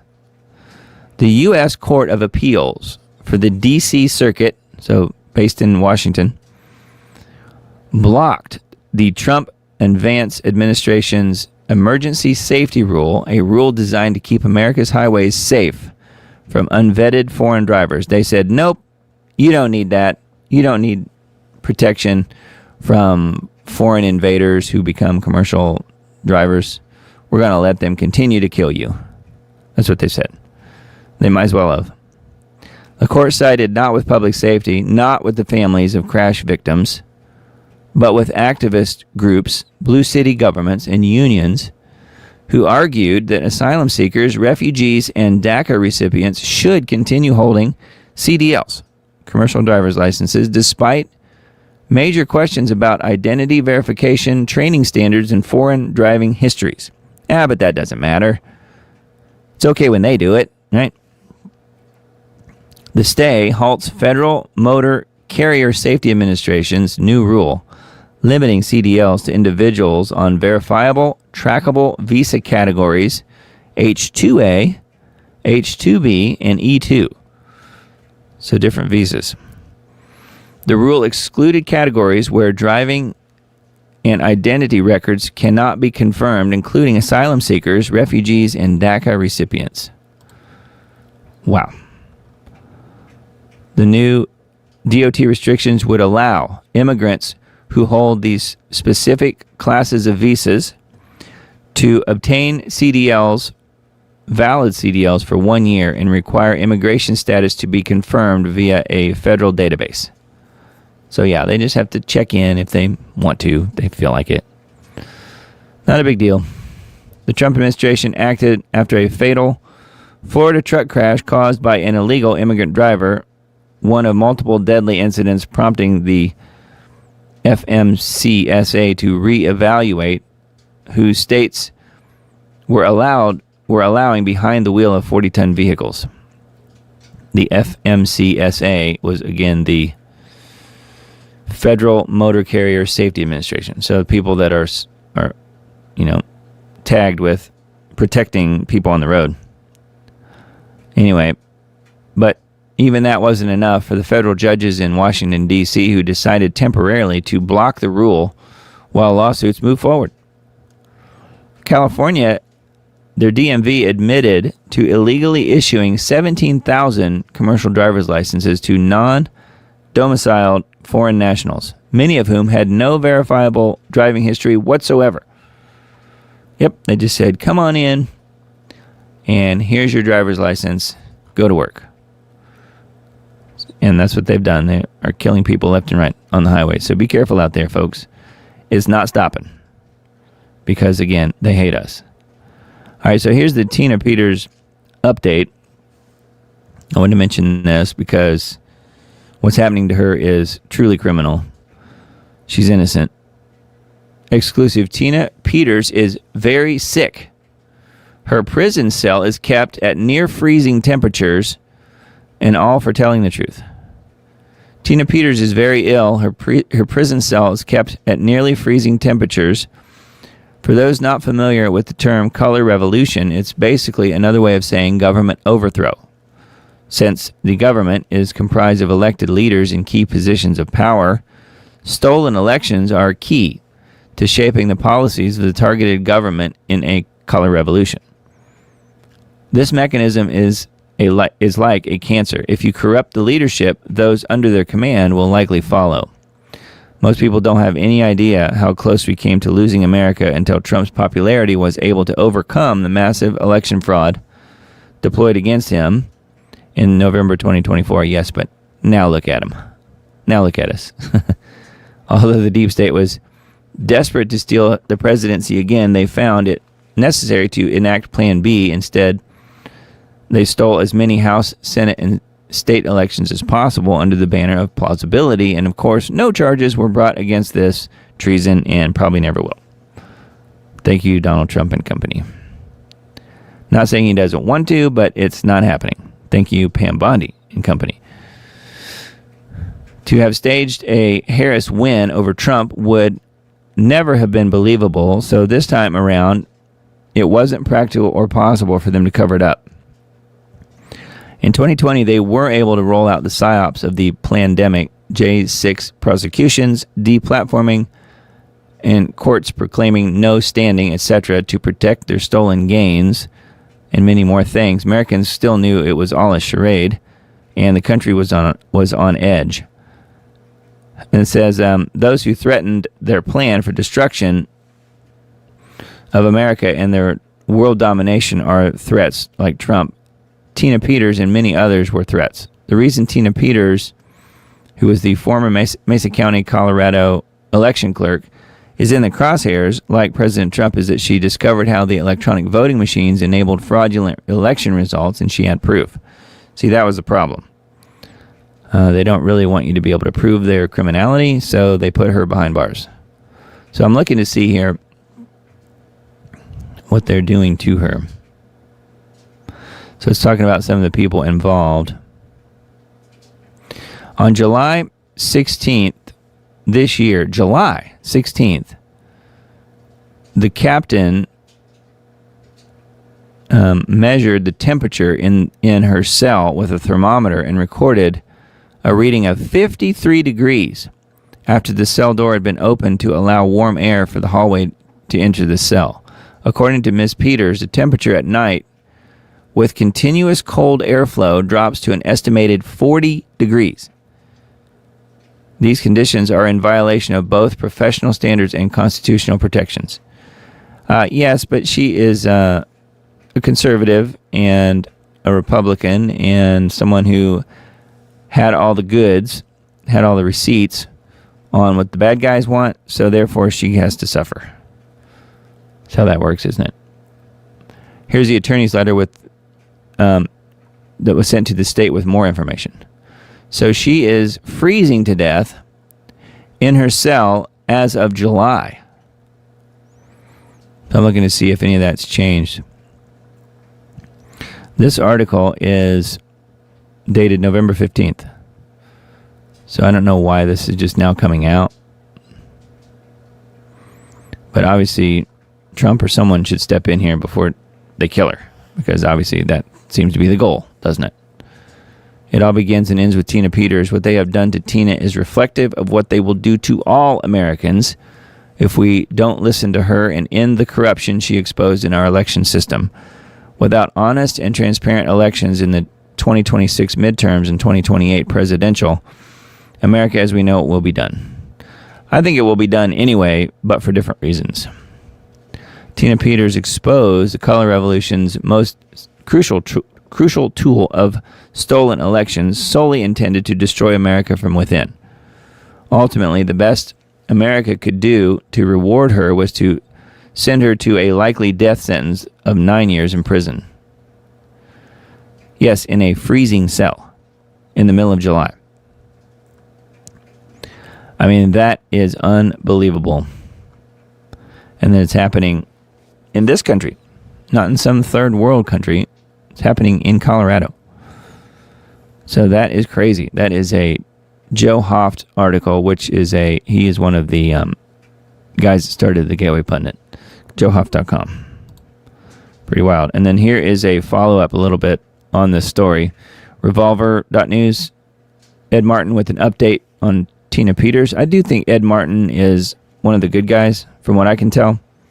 The state of Colorado has Tina Peters in its clutches, but the feds are beginning to tighten the screws. I'm looking to see if this mentions how cold her cell was. Doesn't seem to. So this is a video. It says, Ed Martin, we've been fighting for Tina Peters. We put Colorado's BOP on notice. We want her transferred to a federal facility. Todd Blanche is leading it. Well, that's trouble. That guy's been nothing but trouble. He's one of the reasons that Pam Bondi's kind of got him in charge of things, and he and her are the reason nothing is moving forward really at the DOJ. Todd Blanche is leading it, and we're putting the right kind of pressure on them. When the feds say they want something, states change their tune. So let's hope Ed is right here, although if Todd Blanche is involved, I don't think that's good news at all for Tina Peters. So anyway, that is a Revolver article, although it's mostly just a video embedded on here. It's time to free Tina. That is exactly right. Anyway, a couple InfoWars articles. Could a small Venezuelan island be the real reason behind the U.S. military's Caribbean buildup? The scale and posture of U.S. forces have prompted speculation that this build-out might not just be about dismantling command and control structures of narco-terrorist networks. So that's interesting. That's the first I've heard of this little island here. I thought it was always just about the drugs, supposedly. It says, but drug smuggling may not be the full story or even the real motivation. A far more concerning pattern is emerging. Here's how a small Venezuelan island called the Isla de Margarita, Iran-backed terrorist groups, and U.S. housing may all connect with sophisticated people transportation network into the United States. Oh, so human trafficking, it sounds like. Cited text from the 2013 House Foreign Affairs Committee on the subject of Hezbollah's strategic shift, a global terrorist threat. White House has been releasing videos of U.S. forces blowing up drug smuggling boats as if they're Super Bowl ads. They've quietly mobilized additional military assets to Puerto Rico. But drug smuggling may not be the full story or the real motivation. And then it says a far more concerning, and then ... Yeah, maybe this island is involved somehow. Hezbollah has also conducted terror training on Margarita Island for recruits from Venezuela and other Latin American countries. Hezbollah operatives and their co-conspirators hold senior positions in the Venezuelan government. They provide travel documents, weapons, and logistics support to terrorist operations and cocaine smugglers, as our witnesses will explain further. So that's interesting. There's, as there always is, possibly more to the story. U.S. military access cover. White House has ramped up releases of dramatic videos showing U.S. forces destroying drug smuggling boats. This follows U.S. strikes on Iranian nuclear sites in June 2025 and includes quiet military buildups in Puerto Rico, suggesting a broader response to threats. Historical ties on Margarita Island. Since at least 2013, per a House hearing, Venezuela's Isla de Margarita has served as a Hezbollah training hub for local cartels, facilitating exchanges of tactics and resources. Iran and Venezuela's long-standing alliance amplifies this. So this could be a Iranian connection more so possibly than a Venezuelan issue. Just happens to be that Venezuela's right there. Which takes us back to, guess who? Israel. Because if Iran's involved, you can bet the U.S. will get involved. Because it's Israel again.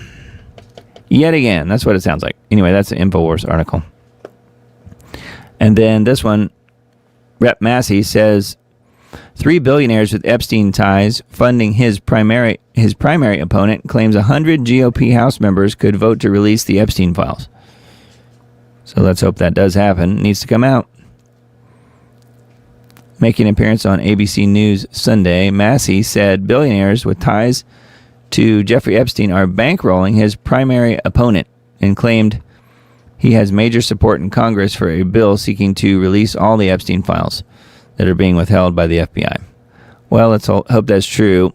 And yes, Trump wants to make sure that Massey is pushed out as soon as possible. That would be because Massey has been a challenge to Trump because he doesn't take AIPAC money. He's one of the few. Today we're sending a clear message that we will never give in to extortion, because that's what it was. That is the open disdain of this corrupt elite that wants to rip you off.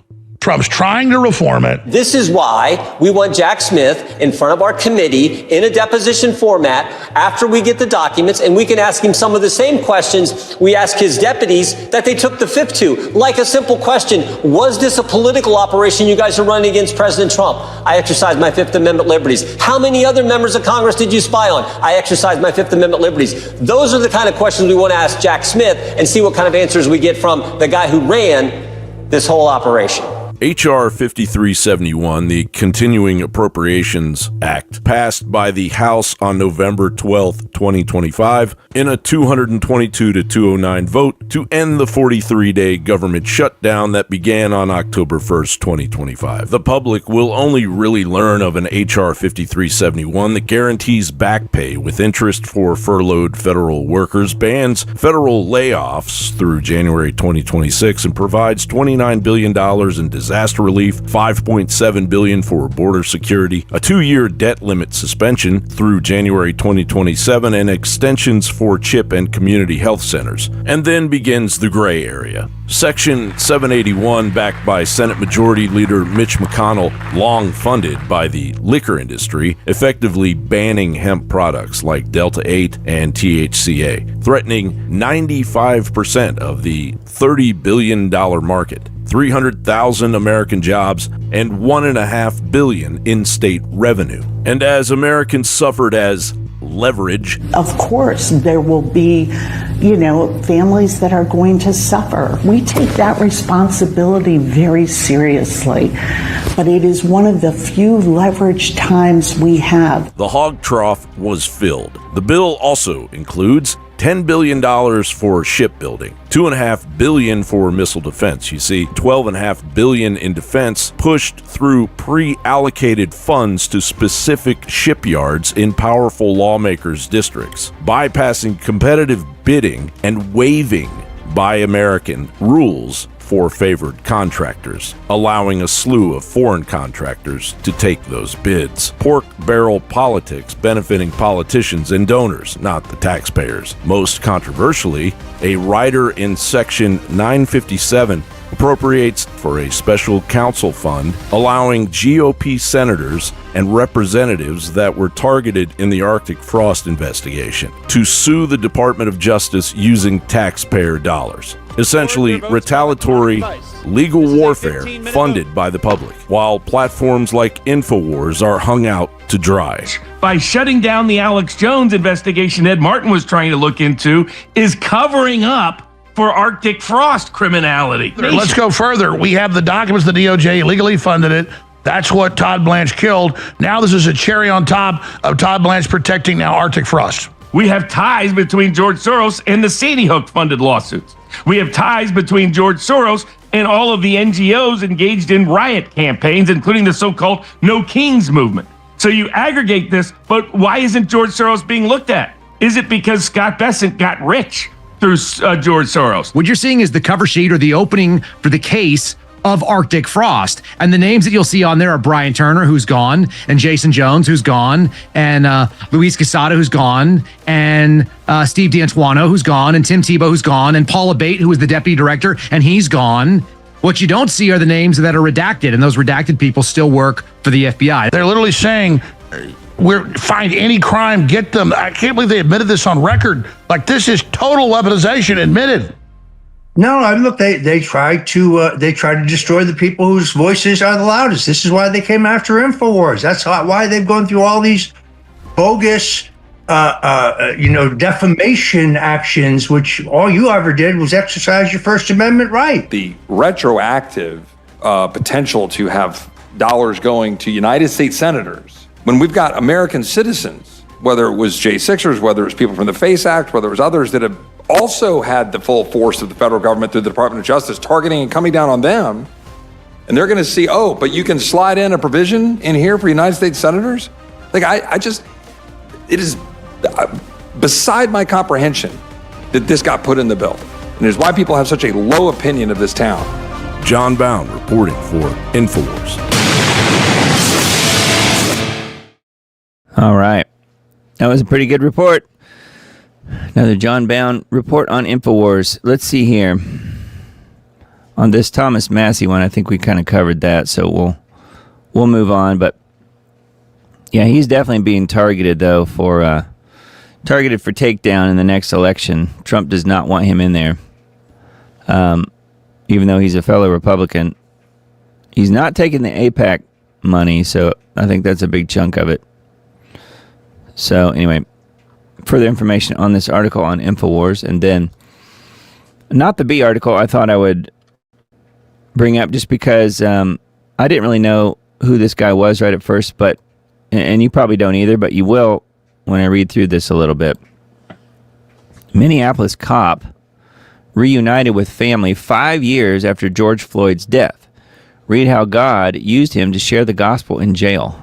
5 years. So again, you probably don't recognize him. Remember how insane 2020 was?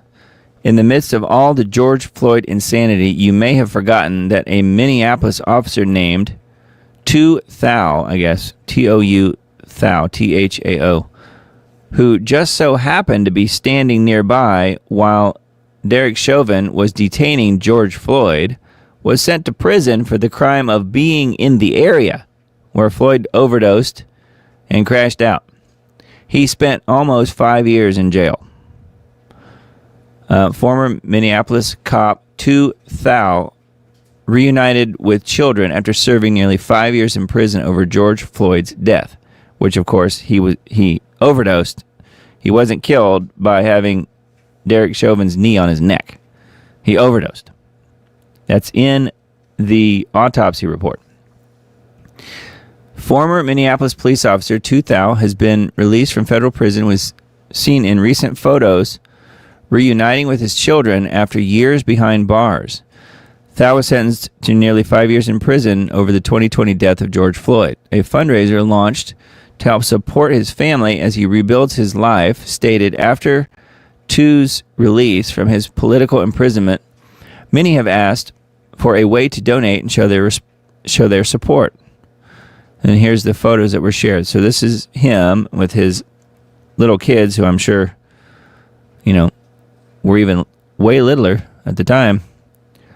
Here's a link to his Give, Send, Go, if you guys want to look into that. On that fateful day in 2020, Thao was helping arrest Floyd after a local store had called police, claiming Floyd had tried to use a fake bill. Floyd, a career criminal, was found in the vehicle of his drug dealer and had multiple drugs in his system, including fentanyl. For several minutes, he actively resisted officers' restraint and professional attempts to put him in the back of the squad car, overpowering them at multiple points in the struggle. There he is here. This is the guy we're talking about. When police were able to get Floyd on the ground, Officer Derek Chauvin put his knee between Floyd's shoulder blades, not on his neck, as many believed. This technique is taught to U.S. law enforcement as a standard method of restraining suspects. As the crowd gathered, Thao tried to hold them back so officers could calm Floyd down and get him into the car. Unfortunately, as they were surrounded by an angry mob, the officers did not perceive that Floyd, who was high on drugs, was having a cardiovascular event. Thao was found guilty of aiding and abetting second-degree manslaughter, and his sentence included both state and federal charges. Despite that, Thao's family said his faith in Jesus Christ was strengthened in prison, where he was able to be a witness for many. What the enemy meant for evil, God used it for good. Providence sent him to a hospital prison. This allowed him to share the good news of Jesus Christ with many terminally ill inmate patients. God healed many, and many entered into eternity to meet their Savior. On Give, Send, Go, donors poured out prayers and thanks for Thao. And then here's a few of the screenshots. People who gave donations and then saying, prayers and blessings to him. Thao did not have his children visit him in prison, not wanting to subject them to the trauma of such a visit. But for Derek being born white, we'd all still be patrolling the city of Minneapolis. No kidding. I've missed birthdays, Christmas. I don't even know how tall they are anymore. Difficult to miss parts of their childhood, never get it back. All because people want to get promotions, publicity, and make money. So, wow. So he was able to touch all of these lives while he was in prison. Isn't that amazing? So yes, I remembered seeing, once I saw this still shot, I remembered him from the video. Him holding back the crowds and so forth. You guys probably remember that as well. Anyway, I thought that was very interesting and a real blessing, and it's pretty neat that he was able to touch so many people's lives. So yes, what God intended, what evil intended for the negative, God intended for good, and that's exactly what happened here. So, what the enemy meant for evil, God used for good. Yeah, kind of butchered that, but there you go. Anyway, so this is the family pictures here of the little ones. So if they must have been newborns at the time, perhaps, I don't know. Anyway, that's a Not the Bee article. Vaccine impact. This is kind of a follow-up a little bit to a couple articles I mentioned from this same site last year. President Trump's tie to Kabbalah and the Noahide laws. Now, this photo here is actually from 2020. This is not a new one. So it's a little bit deceptive, although, yes, he's all for it. I don't know that there's been another similar picture in this current administration. I don't know. But it says, last week I published a couple of videos by a man who calls himself Been Born Again, who produced a documentary on Kabbalah, the religion of the serpent. We mentioned that last week. And there's a link to it here.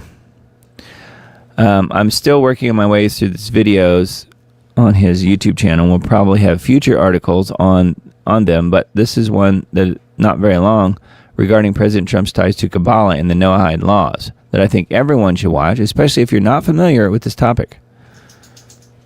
This is mostly information I've already written about in the past, but with some great video clips and videography, including footage of Trump at Menachem Mendel Schneerson's gravesite in 2024. Grab videos like this when you can, because I sense they are tightening the screws on the internet. Kabbalah, Trump, and the 7 Noahide laws. So that is a different video than the ones that I mentioned last week. So those are available on this article. And I guess on this YouTube channel of Been Born Again. So something to check out if you are interested. I do think that is something that I'll watch. I did watch one of the 2 that I mentioned last week, but we'll come back and readdress some of these perhaps next week, because I do think it's interesting. All right, and then GeoWatch for this week. The big news, you guys might remember, I don't know, weeks ago or maybe a month or 2 ago, I don't even know when it was now, I said, one of my clients, I'm not naming names, is going to be on with Tucker Carlson, and lo and behold, finally this week, that video interview with Mr. Dane Wigington came out. Tucker Carlson covers geoengineering. Perhaps you already saw it. I don't know. If you haven't seen it, you should watch it, because it is really good, very well done. Clearly, Tucker had really no idea that this was going on, at least not in any broad sense across the board. Perhaps, local, I guess, climate modification, weather modification. He probably knew about that, but it didn't really go much beyond that from what I can tell. And then the article here says the government has finally admitted that chemtrails are real. It's called geoengineering, and it's far worse than anything you imagined. Dane Wigington explains on this Tucker Carlson interview. My deepest thanks to Tucker for his exceptional courage in addressing the most dire and immediate threats we collectively face, with climate engineering at the top of the list. So yes, very good interview, and it was released this last week. They recorded it back on October 1st. They originally were going to record it on September 10th.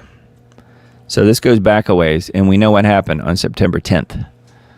When Charlie got murdered, it kind of set everything back, pushed the schedule back further. They rescheduled for October 1st, and it's taken them a month and some change to get this edited and produced. As far as the Tucker Carlson video production team. So I wasn't involved in it at all. I just knew that they were recording it, and I saw it when the rest of you guys saw it, if you've seen it yet. So yes, it's very good and highly recommended, and it's linked to here on GeoWatch, which you can get to by going to geowatch.com. We bought that URL, so that short version is available, geowatch.com. So you can go there and find it. It's one of the top, most recent articles over here on the right. And then global alert news for this week. Tucker Carlson has now added his voice to the all-important battle of exposing and halting the climate engineering assault. The discussion of climate engineering between myself and Tucker went live. Tens of millions of views on numerous posts have accumulated since and are still growing. A number of international media sources also covered the exchange just in time for the COP Climate Conference in Brazil, which we already mentioned a little while ago. Will the climate engineering issue finally be forced into the light of day, into the full light of day? Are we finally nearing a critical mass of awareness? Will U.S. mainstream media, paid geoengineering deniers, finally be forced to face the wrath of justifiably enraged populations? The awakening can't come soon enough. We are rapidly running out of time. The latest breaking bad news headlines are featured in the latest installment of Global Alert News. So there it is. It's called Waging Weather Warfare. So that was this weekend's broadcast, and we will have that published on the X accounts in the next day or two. So you can, if you watch everything on X, you can obviously catch it there later, but it is available on YouTube and BitChute and Rumble as well. And make sure you're following those channels if you're on either one of those platforms. Rumble, it's under Dane Wigington's name. On BitChute, I think it's under Geoengineering Watch. And, of course, on YouTube, it's under Dane's name as well. So, and then you can get to that, any of those, from geoengineeringwatch.org. And then let's see here. Let's look at the typical weather, temperature outlook coming up for the next few days, November 22nd through 26th. Looks like it's going to be very warm, at least in the eastern half of the U.S. So that cool down that we had that I described, I think it was last week, was very short-lived. And I showed you guys last week how the temperatures were going to rebound after the chemical cool down wore off. And indeed, that is exactly what happened. So this week coming up, actually November 22nd through the 26th, we have a rather large, I guess you could call it heat wave coming up for the eastern half of the U.S. And out west, it's going to stay, quote, near normal, whatever near normal means. I don't think there is such thing as normal anymore, but whatever you wanted to describe it as, I guess that's probably going to be accurate. 6 to 10 day outlook, and it's going to be above normal in the extreme southeast, but where I am, it's going to be above normal. So pretty warm. And then if we look at the climate reanalyzer, which we looked at last week, I just kind of refreshed this to get some interesting data here. The area where I am is going to be about 8 degrees warmer than normal coming up, starting basically from now through the next 3 or so days. And then 4 to 6 days from now, look at this. I'm right here in the darkest red area. It's going to be 16 degrees warmer than normal. 16.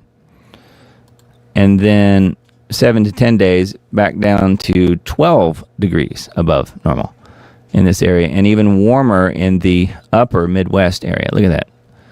So it's red everywhere. So they're not doing any chemical ice nucleation, apparently, in the next, say, 10 days or so, because it's all warm. And that fully supports everything Mr. Dane talks about on geoengineeringwatch.org. Because we would not have those anomalies of having half of the United States blue and the other half, meaning cooler temperatures, and the other half red, meaning upper, warm temperatures. We would not have that without chemical cool downs. So this right here, they're apparently cooling out west at the moment because it's down near normal and below normal, maybe in like Vegas and Southern California and so forth. But and even into Seattle, but pretty much warm everywhere else. So pretty wild. So I would point that stuff out, and that is the scheduled weather coming up for the next few days. And then climateandeconomy.com, usually look at this site, just kind of look at some of the headlines.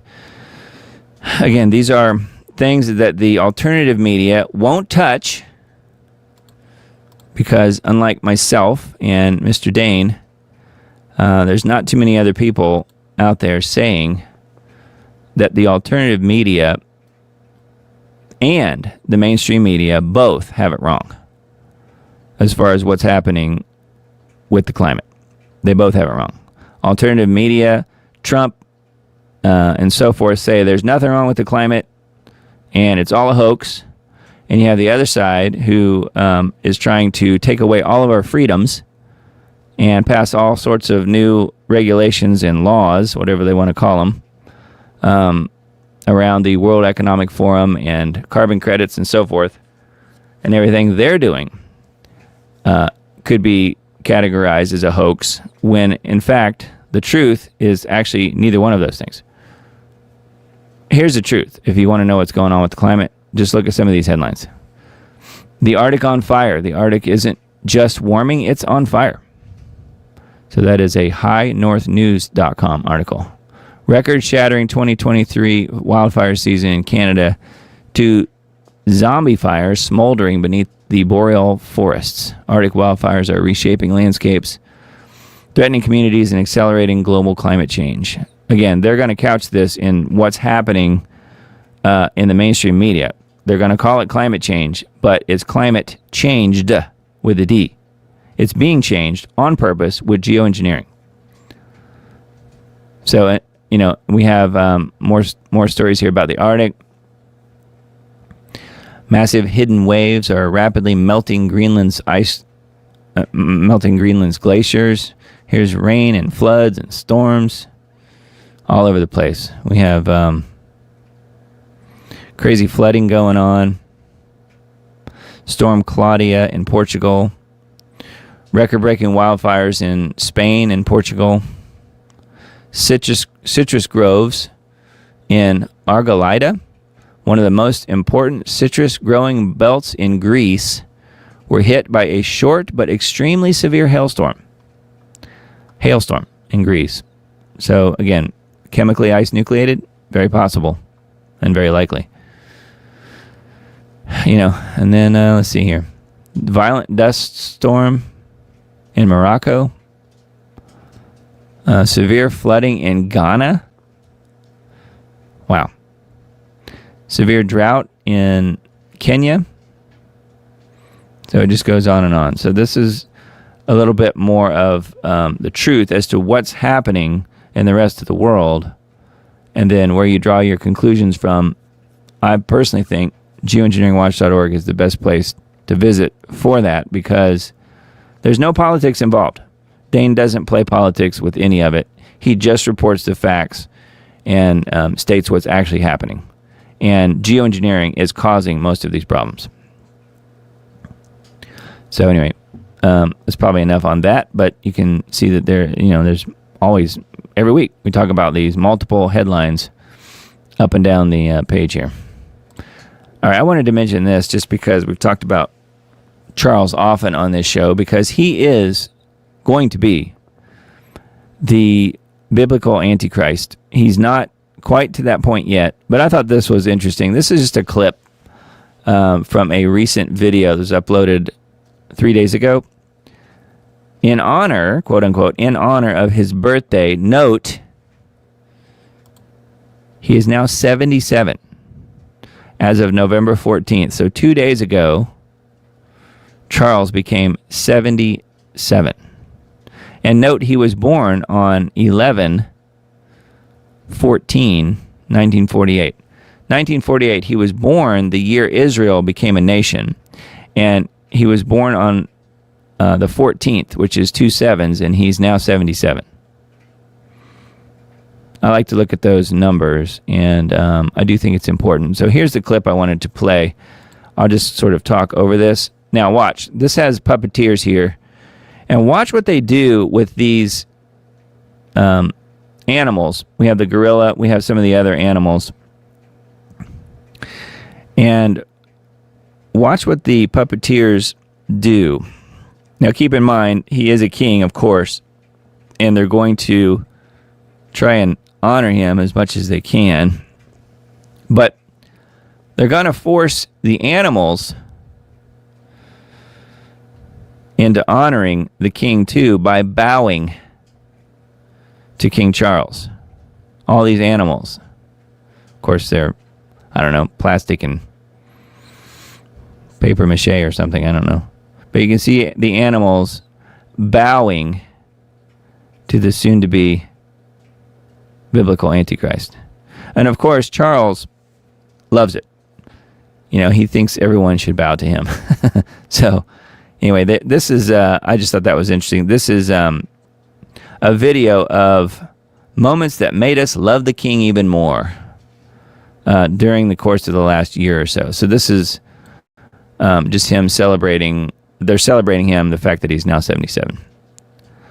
So anyway, we will link to that video in the Substack post, but you can find it on YouTube, obviously. Royal Family Channel is where it is. I just thought that was really interesting. And the fact that he's now 77 as of a couple days ago tells me That's God's stamp of approval in, not that he condones everything Charles is doing because the man is super evil, but the fact that at 77, I personally believe something big will happen in Charles's life. And remains to be seen exactly what, but we've talked about it on this show before. I think he will get, let's just say, some version of the Charlie Kirk treatment, except he will live through it. And I should have queued it up. There is a video clip out there of some people getting pretty irate with him as he's out meeting people in the crowds. Remember, we've talked about that on this show before. He likes to go out and meet the little people, the small people, the regular people. He likes to go out and shake hands with people. And one guy was really giving him a stern talking to, yelling over the din of the crowd, yelling about his brother, who of course has been stripped of all of his titles and so forth, Andrew, and his connection to Epstein. And it could be some, connection to the whole Epstein thing and the fact that people realize that Charles is just as bad or worse than anything Andrew ever did, and try and publicly hold him accountable. I don't know. I'm just guessing. I'm just saying I do think that there will be an attempt on Mr. Charles here at some point in the very near future, and the fact that he's now 77 kind of confirms it for me. So we will wait and see what happens with Charles over the course of the next year.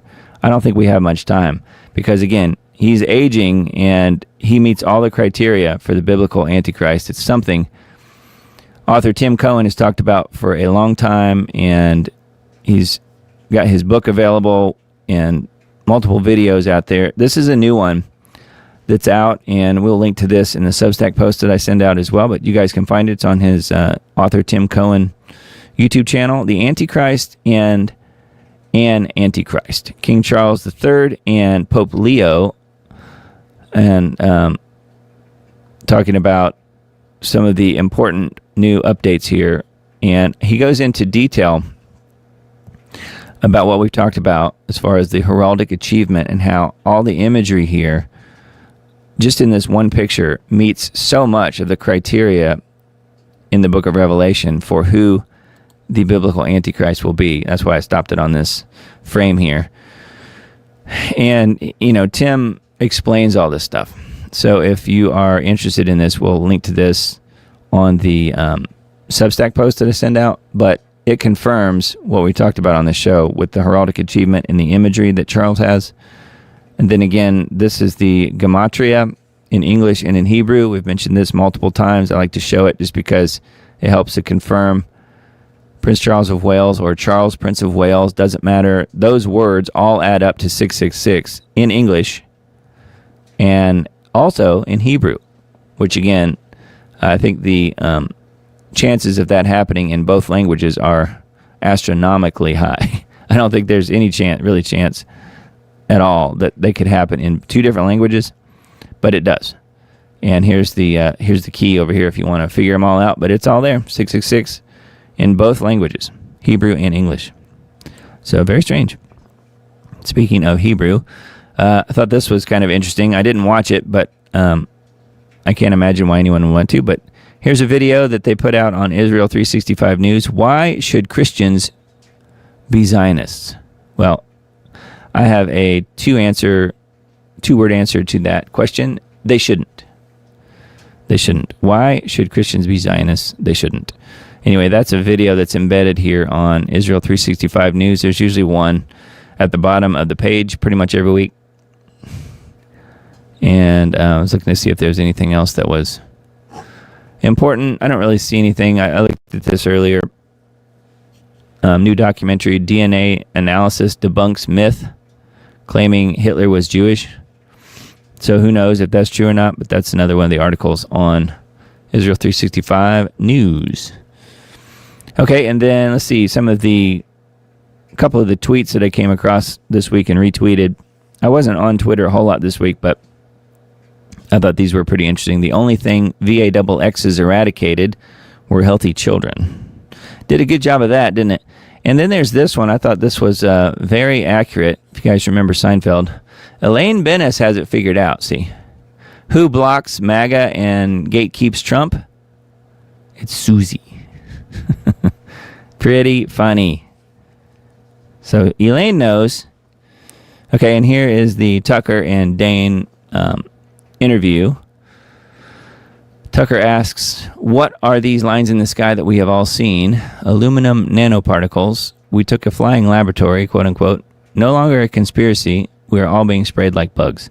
So this is just a tweet that I retweeted from, I guess, Died Suddenly. And anyway, he did a really good job, and Tucker seemed very open to everything he was saying, and hopefully there will be more. We'll see. Haven't really confirmed that, but let's hope. Anyway, that is the Diamond Report on X. So x.com/the Diamond Report. But I had to abbreviate report, so it's just RPRT. So if you happen to be on X, just look me up and give me a follow on there. I would certainly appreciate it. Here's the Substack, and you can use the QR code in the upper left corner up there and scan and go straight to this page, or you can just type it in. If you're not already a freebie member and signed up on Substack, please join. Again, totally free, diamonddisc.substack.com. That is how you can sign up and get the emails that I send out every week. I'm always amazed that people sign up and then unsign up. But there are a few of those people who decide they don't want emails. They don't want free information, I guess. I don't know. But most people are staying on the list. I've got, I don't know, probably upwards of 300 or so on the list. And of those, 7 or 8 are contributing financially to helping me cover my bases here on monthly expenditures on running the Diamond Report. So thank you to those subscribers on Substack. And that is an option if you guys want to help me out financially with what I'm doing. No pressure, but it is there. And then also Subscribestar is another way to do that. A few more subscribers on this option as well. Monthly support. So it is there. Again, no pressure, but there are no commercials in this broadcast. You may have noticed. I'm not trying to sell you anything. Just simply asking for your help. If you have it to help me with, I certainly would appreciate that very much. And it will go a long way towards helping me pay for my bills and, new updates like the software, like we're testing out tonight with the added screen layouts, so people can have an optimized version just for smartphones. And I'm not sure how well that worked. I'll get some feedback on that, hopefully, from you guys. So we have multiple screen layouts. We have, different ways of presenting the show. And, it all costs money, obviously. So would certainly appreciate that. And then if anyone wants to help me out just in a freebie kind of way, you can join any of the platforms that I'm on and subscribe there. Totally free. We have Diamond Disc, which is also kind of notated here, the Diamond Report on YouTube, which is the newly resurrected YouTube channel from years ago. And then we have the backup channel, which is the channel that I've mainly been using the last few years. Take It to the Lord in Prayer, End Time States. So we're up to 970 subscribers there, and we are down to 26,700 subscribers on the other channel. They've stripped away about 1,000 subscribers now on this newly revived Diamond Disc channel. So they've removed about 1,000. So they're taking them away in large chunks, but in small chunks at a time, if that makes sense. So not too surprising, that is what YouTube does. And then BitChute, you can find me at the Diamond Report on there as well. Diamond Disc on BitChute and Rumble and Brighteon. So that's the various video platforms. And then the band group, we are growing very slowly. We're over 100 we're right at 110 members at this point. Totally free. And if you want to join a group of folks who love Jesus and want to get together and talk about things, just posting things, kind of like Facebook, but it's not it's not like monitored in that way. Like you're not going to get censored by posting things. Now, if you're posting things outside of what this group's really about, then you might. But I'm just saying, in general, we're very obviously Jesus friendly and want to share information about what's going on in the end times, and that is mostly what this group is posting things about. But you can post things like prayer requests or whatever. If you have personal things like that you want to bring up to a group of people who will certainly pray for you, this is a really good place to do that. The Diamond Report on Band, BAND.us. And anyway, that is the end of the different articles and things I had for you guys tonight. So I wanted to take a look, though, and see what all you guys are saying. Now, I will mention this again. The various layouts we have on the broadcast tonight, we're doing as a test. I may not continue with that.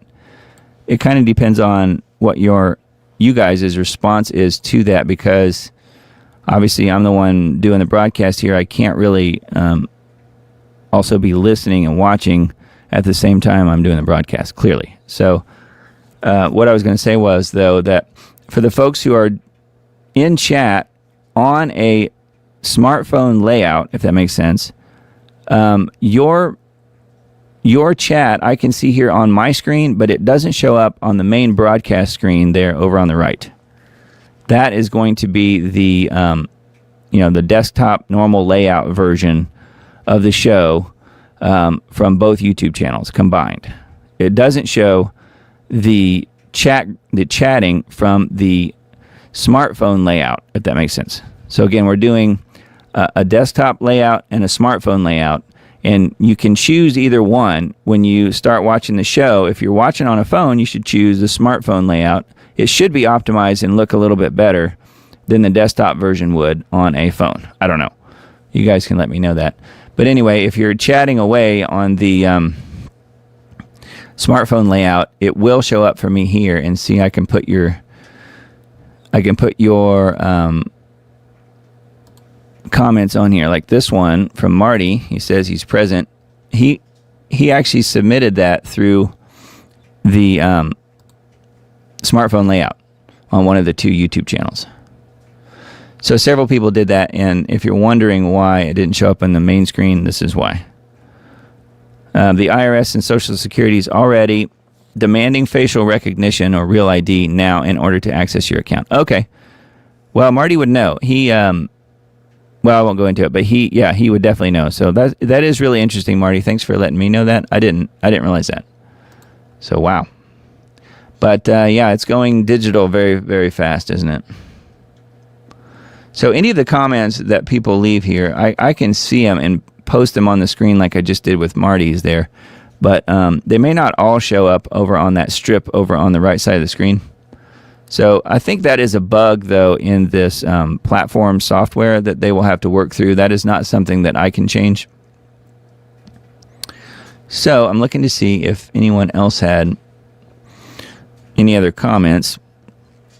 Susan says, Bongino seems like COINTELPRO to me. I think you're right. I think he's possibly very overwhelmed. And, he had a good thing going with his podcast and was reaching a lot of people. But yeah, could be COINTELPRO. I don't think the guy's evil, personally. I don't think he's necessarily working for the deep state, but it could be that he's like Cash. Maybe both of them have something in their histories that is being brought up and saying, if you don't play along, then we're going to expose this. I don't know. I'm not saying that's what's going on, but it sure seems that way with Patel. That's for sure. Dan Bongino, I have no idea. He was already former FBI or whatever anyways, or maybe he was just a more of a police officer type guy. I don't really know. I never really followed him. So it is interesting for sure. Matt says, wouldn't it be great if Trump isn't an Epsteiner, as all the lefties who turn a blind eye to this now think they have Trump in checkmate? Yeah, I think that's a good point, Matt. And I don't know. I know a lot of people have looked into it. And keep in mind, the Democrats had access to the Epstein files for decades. It seems like for years anyway, certainly for years, through the entire Biden administration and part of Obama's administration. They had access to that stuff, so that if they were in control of it, you'd have thought that they would have already put that information out in order to keep Trump from being elected in the first place, which of course they failed miserably at least 2 different times, really 3 different times you could argue, but 2 different times for sure. They were successful in 2020, so I guess that's a plus for them.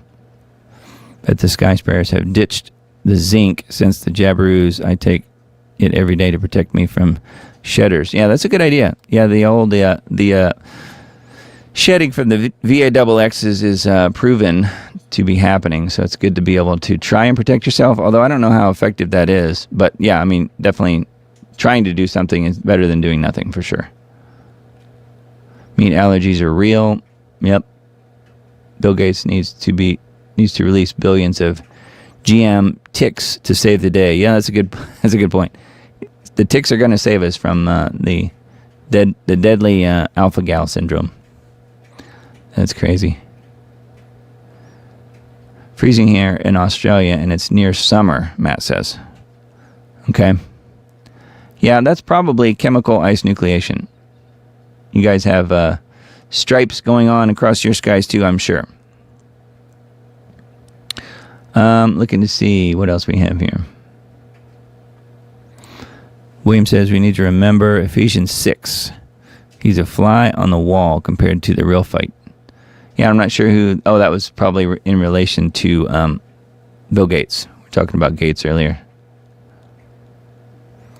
Yep, just one of KC3's The Antichrist Decoy Knights. Again, talking about Gates. Based on what I'm seeing here in this chat. Amen. People are slowly catching on to who KC3 is. Yeah, I think we're ahead of the curve on that one. And mark my words, something is going to happen to him. I mean, I don't have anything to do with that. I'm just saying, it seems obvious to me at this point, the fact that he's reached 77, something's going to happen. I don't know what, but I don't know what, and I don't want to know what. I'm just saying that whatever it is, it'll be very interesting for sure, especially when he comes back from it. And then we will all know, won't we? Matt says the bitten Apple logo says it all. Never bought an Apple product in my life. That's a good point. I haven't either, actually. It's hard to stay out of it, but, Microsoft is just as bad in different ways, I guess. What else we have here? Certainly need more guardrails on the subject of safety. Yep. Do you have any airline news tonight? Yeah, that was the one thing that I mentioned with the bomb scare. That might have been after. I might have mentioned that after your post here. I don't know. That was the only airplane thing that I came across. Usually, I'm not really looking for those. I just sort of end up finding them. Yeah, the bomb threat. Let me think here. Lots of chatting back and forth, mostly with just a few people. So, I guess our good friend, several of our good friends, but Miss Emily apparently didn't make it tonight. Matt says, amen, Doug, between now and March next year, we shall know a lot more about KC3. Yeah, I think you're right. I don't know why March, but yeah, I think it's coming soon, for sure.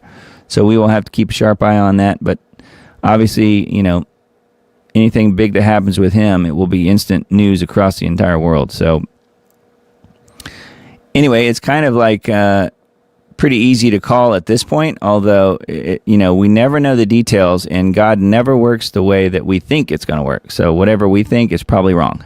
However, I think it's been confirmed he is going to be that person. It's just a matter of the details. So anyways, thank you guys for being here tonight. I certainly appreciate it. I guess we can wrap it up. We are 2 hours and almost 50 minutes in. We've got one more video we could watch tonight. Call it a night, I suppose. But I got through all the articles and everything, and we can part ways here with, let's see, we've got 2 videos here left that I've formatted for tonight, ready to play them. Evict the New World Order Jihad from the U.S. I think we'll watch that one. So we'll stop with that, and then here's another one, I guess. New World Order puts Canada up for the plundering. I'll just pick one. So you guys have a really good week this week coming up, and we'll see what happens. We'll see the end times unfold even further this week. And let's see, the next broadcast will be 9 p.m. Central on the 23rd. So we will do it then, and double check Rumble here and make sure I didn't miss anything. Got several people watching on Rumble, so welcome, Rumblers, and not much going on in chat there. They're real quiet over there on Rumble. I don't know why. Anyway, we'll do it again next week, you guys, and let me know on the whole smartphone versus desktop layout thing, if that was too confusing for people, or if I didn't really see anybody talking about that. So let me know if you guys want me to continue that. I think it's putting more stress on my computer, honestly, but maybe it's worth it if you guys like it. I've known the numbers. I've noticed that the numbers are sort of shifting up and down as far as the people who were watching tonight. So I think that had a lot to do with it. Some people clicking on one and perhaps going to the other. I don't know. But let me know if you guys like the double layout version. We have the landscape / desktop version, which is the normal version, and then we have the other version, which would be more like optimized for smartphones. So let me know if you guys want to keep that. I can really only do that on YouTube though. So for Rumble, you guys are stuck with the desktop version, but that's the one that I prefer personally anyway. But yeah, just let me know on that, you guys, and we'll figure it out again for next week, and we will do it again then. Hope you guys have a blessed week. Keep Jesus close to you and keep your family close to you, because this crazy end time scenario does seem to be unfolding right before our very eyes. We were meant to be here at this time, and we are supposed to be here affecting all the people in our immediate circles, hopefully for the good. So keep Jesus in your life, keep him close to you, and you will be blessed, and your family will be blessed as well. Love you guys. Stay safe, and we'll see you again next week.